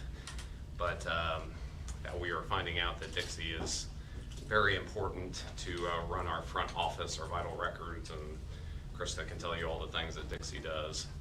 If our HFI funding continues to decrease in the future, we still need a Dixie to run some of those things. So that's probably our biggest request on the budget. Is the staff that's under her that would be lost also? No, those are, Oh, those, yeah, it would just be her position, yeah. So that's my question. Yeah. Did we move anybody from health over to Healthy First? Or all the Healthy First people new? All of the Healthy First. All the other ones, were any of them employees before the health this year? There were, yeah, some of them. So there were two that have been here for quite a while. They were on the old local health maintenance funds, which was replaced by Health First Indiana. Right, so who were those? So I'm gonna hand out where we were last year, and it kind of explains. Yeah. So on this, I kind of made notes on positions that we didn't fill or were filled, and the people left and we didn't backfill. And at the top, there's a summary. We had 13 positions originally on Health First Indiana. What it was before this, I think we had before. And then we also lost our immunization grant, so that's playing into this too. So there's my question is, what did you have before Health First Indiana? That's what how many employees did you have before that? That's my question. Yeah, so anything in orange and green. Okay. But then you said you moved Michael over to Health First from somewhere else. Michael, yeah, he was on local health maintenance fund, which was just what the state funds were called before Health First Indiana. So they were positions that we've had for quite a while. What was the other one? Lindsay, too long. 2 public health educators were before Health First Indiana. So we added We added 5. 5. 4 we didn't fill, 2 we had filled, the positions were vacated and we didn't refill them.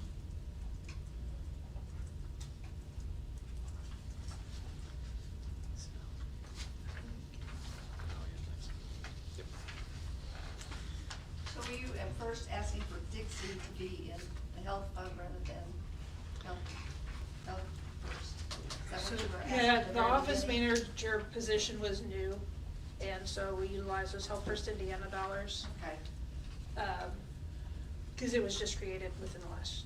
So then, She was existing employee when. She was an existing employee, yes, we She moved was her off of the existing. county and pulled who her. was, Dixie was an existing employee. so you've added 4 new people then? Because if Dixie was here and Lindsay and Michael, Yeah, that's another way to look at it. I mean, I guess shifting people around, but yeah. Yeah, there was a shift in positions. 4 or 5, something like that. so then my next question is, with ARPA funding about out, the people in green, do we have funding for them if the ARPA goes away? Yes, they're moving back to their normal, the Healthy Families has 2 different funds that we utilize for them. $81.49 is the major, well, we usually have the salaries on here. So they were employees before? Yes.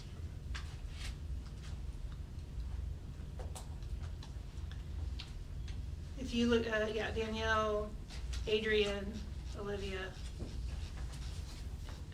Susan was an existing employee who went to part-time, so she went into a new spot. She what, Susan Henry was? Susan Henry was a full-time nurse for the county, and then when this opened up, she slid over to a part-time Health First Indiana position. So you added 3 new employees? Are we sure? Yeah, you're fine. No, you're fine. Adrian, Danielle, Olivia. For 26, for this one. Yeah, three brand new employees to the county. And then Lindsay and Michael basically shifted funding. Susan was part of the county, but she went to that new part-time role, and Dixie was already with the county, but she went to the office manager role. Yeah. So the difference is if it's a new employee or a new position. I think that's where we've got some differences. New employees is what I'm. New, yeah, sure. I was answering positions.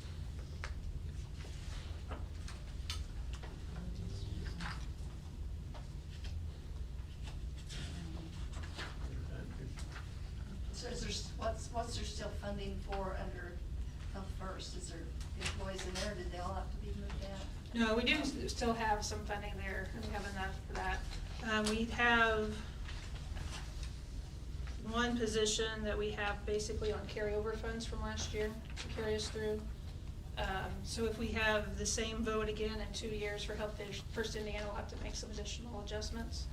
But what we have now, we can utilize last year's carryover to carry that position. And then the state reduced next year's by what, 60%? So how much money do we get from them next year then? Just under 914,000.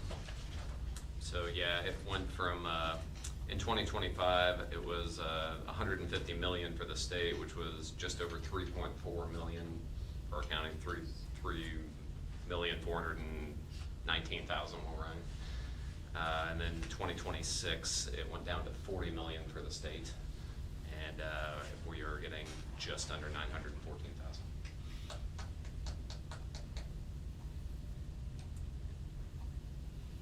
Something else I just thought of is the state predicted all their income tax revenue was going to go down, and that's why we made all these cuts. But we heard from Greg yesterday that ours is not. That's what I also heard from Representative Thompson, because they had been told when they were in session, their advisors on their study thing was that they were going to be down $2 billion during this time, and now he said now their estimate is $1 billion.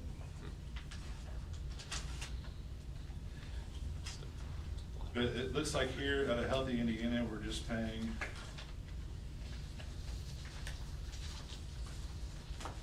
Let me look. This year we're doing 695,000 in employees out of it, and then.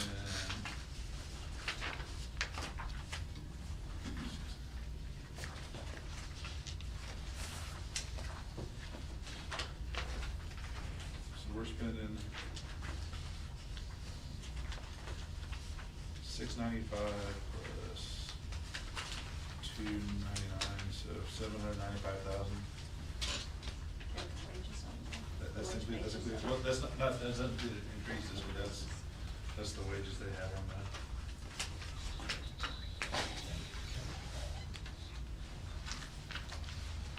So we're fine, because we're not spending all of the money coming, yeah.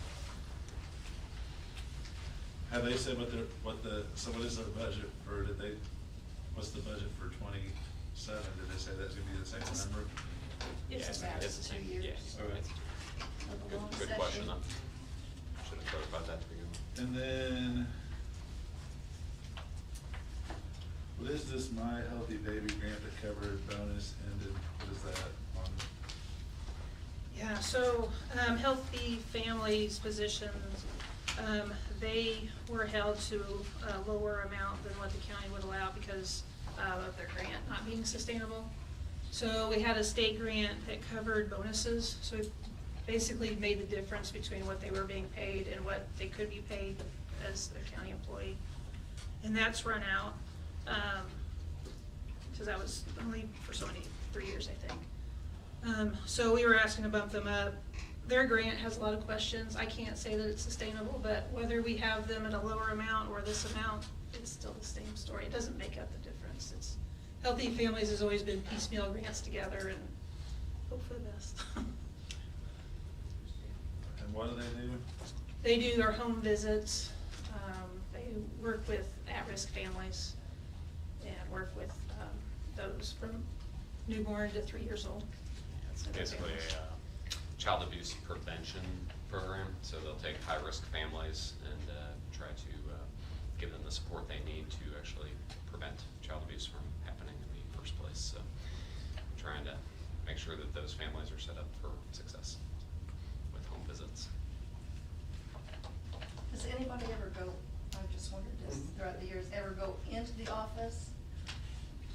Or mainly they do home visits? Well, they have an office, so that Oh, office. they've moved to the new office. Yeah, so they that moved to would the new be- office that was the old COVID testing site. So they report there, that's where they're at, and then they do home visits.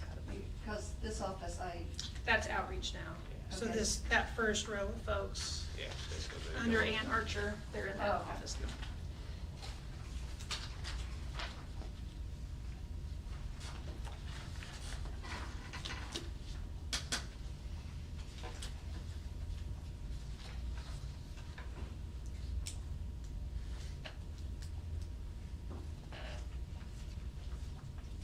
this is just part of the work they've gone into, and the auditor's office, Paula and Krista, and whoever.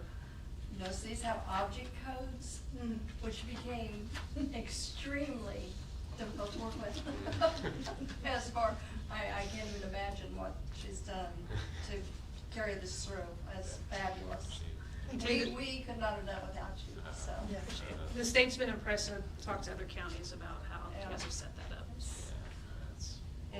It's quite the challenge to try to. And the reason is because the funders, certain percentages, we can't use over a certain percentage of the funding each year for certain core services, so we just track the different core service categories.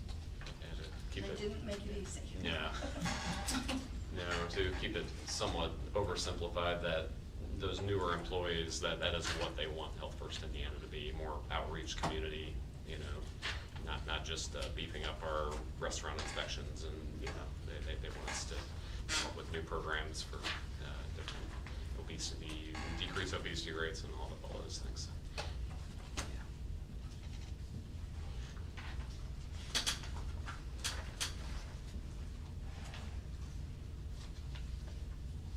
So next year we'll have fewer funds to give out to community partners, but that's an important part of this too, is being able to give those sub-awards to our community partners to do work in the public health realm as well. Pretty amazing ideas out in the community. We want to do what we can to help see those through. Sometimes it doesn't take a whole lot of money to do some pretty cool things. So. While you guys are here, our coroner was in today and said they're already at over 1,000 cases through the first half of the year. And if that stays true for the rest of the year, we're gonna see a massive increase in deaths in this county. Any idea what's driving that? Not really. I'd be curious to see what kinds of things he's seeing. You know, I mean, I did Last some. year we had like right around 1,600, and if he's already over 1,000, then. Yeah, I don't know. I'd have to talk to him. I'd just be speculating, but yeah, I don't know what he's seeing. That's a great question.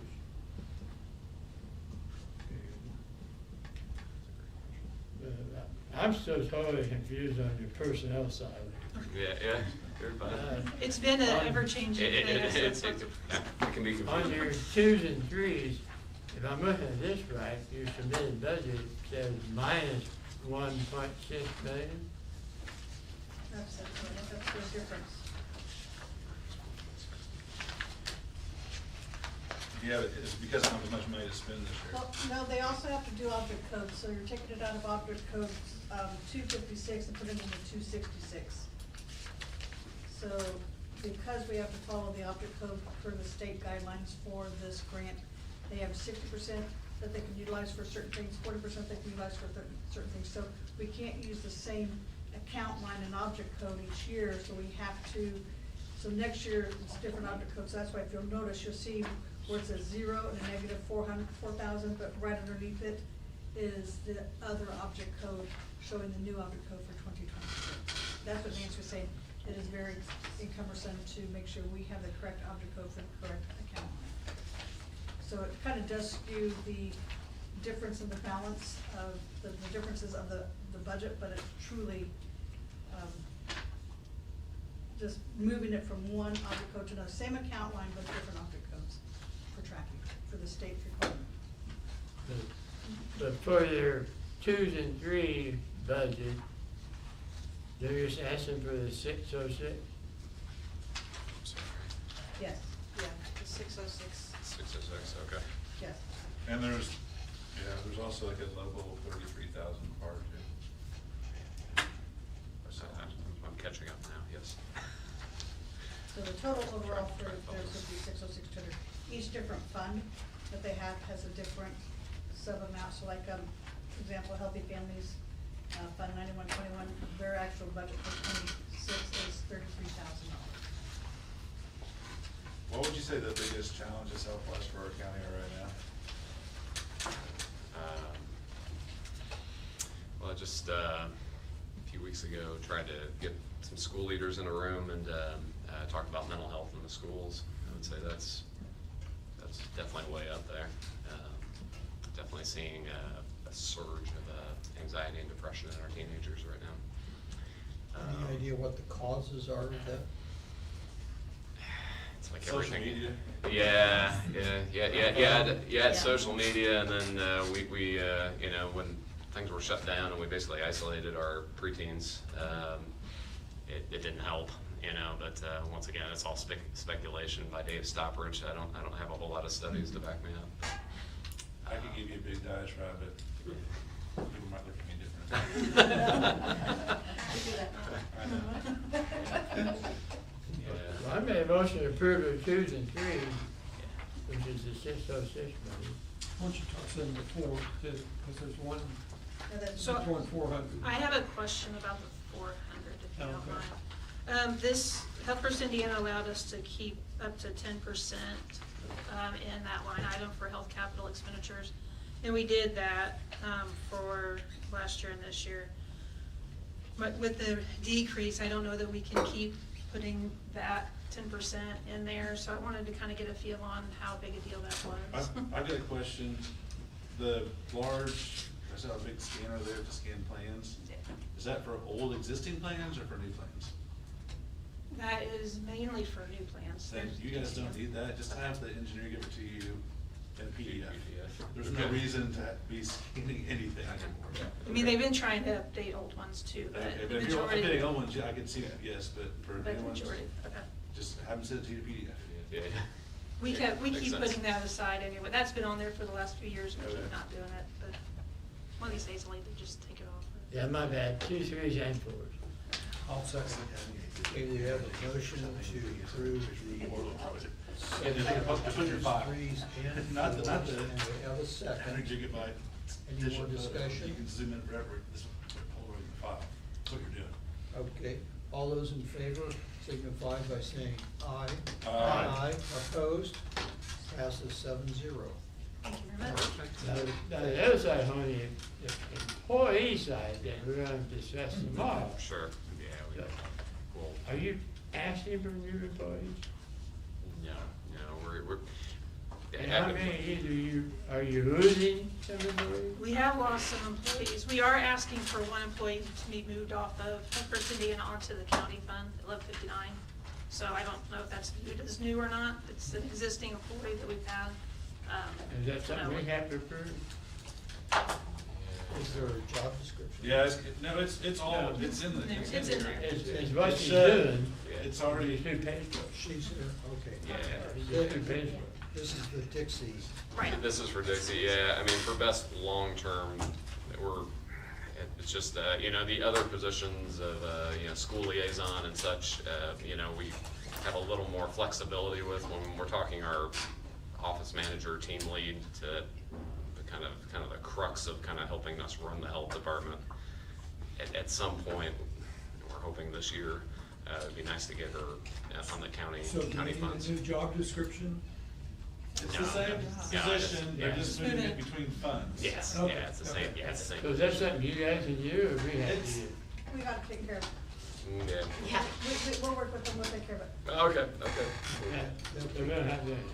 Sounds, works for me, works for We me. got it, we got your back. All right, that's I have one wonderful. more thing that I wanted to just mention, that our financial consultant recommended lowering the levies of some of health, drain, and Assessment. There's five. reassessment. So I took Krista by surprise a couple years ago when she had the really low levy, which they weren't prepared, they didn't realize it. So the next year, this year, I bumped it up in the budget. He's recommending that it come back down. So what's your magic 8 ball say about what's gonna happen with the? So state code says we have to have a certain amount of funding. Everything I've heard though, as long as I know not very far though, but my understanding is as long as our budget is being approved, we're not losing on our budget, so that's okay. Right. The main thing is, you know, if our budget was cut by a bunch, then that's when we need to look to make sure we're meeting state code. How much is going to our account, I think, is less of a factor. So when Ann does the 16 line statement, she just needs to make sure you got an operating balance of. Yeah, right, okay. I think it's something. important to show that. I'm not zero. Right. Any other questions? I don't think, it's been an interesting discussion. No, it's- I've been trying to follow along. Yeah, I think I'm having, I'm not sure I wanna take an exam right now. So, but thank you very much, I think we're good. Well, yeah, thank you for having these meetings. I know these are long days for all of you, so do appreciate the opportunity to discuss these things, so, thank you. And I know that no other counties haven't had the support, and when they talk about that minimum amount, they're really fighting for that, so. We are blessed in this Yes, county. we are, very much so. I'm reminded of that when I talk to my colleagues Yeah. often, so, Thank you very thank you, much. thank you. Yeah, thank you. All right. Little Hannah.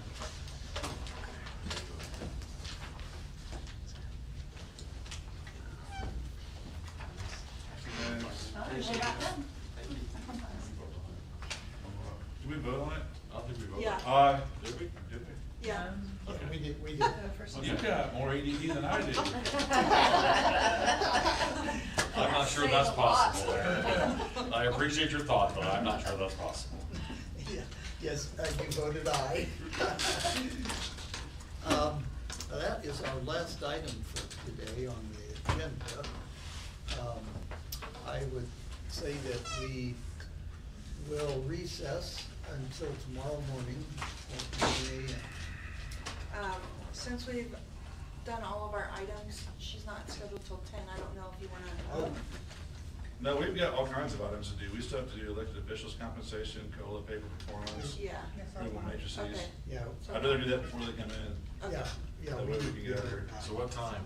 9 o'clock. 9. Copy. And that's what our original schedule is, Eric, is what Eric just said it's not.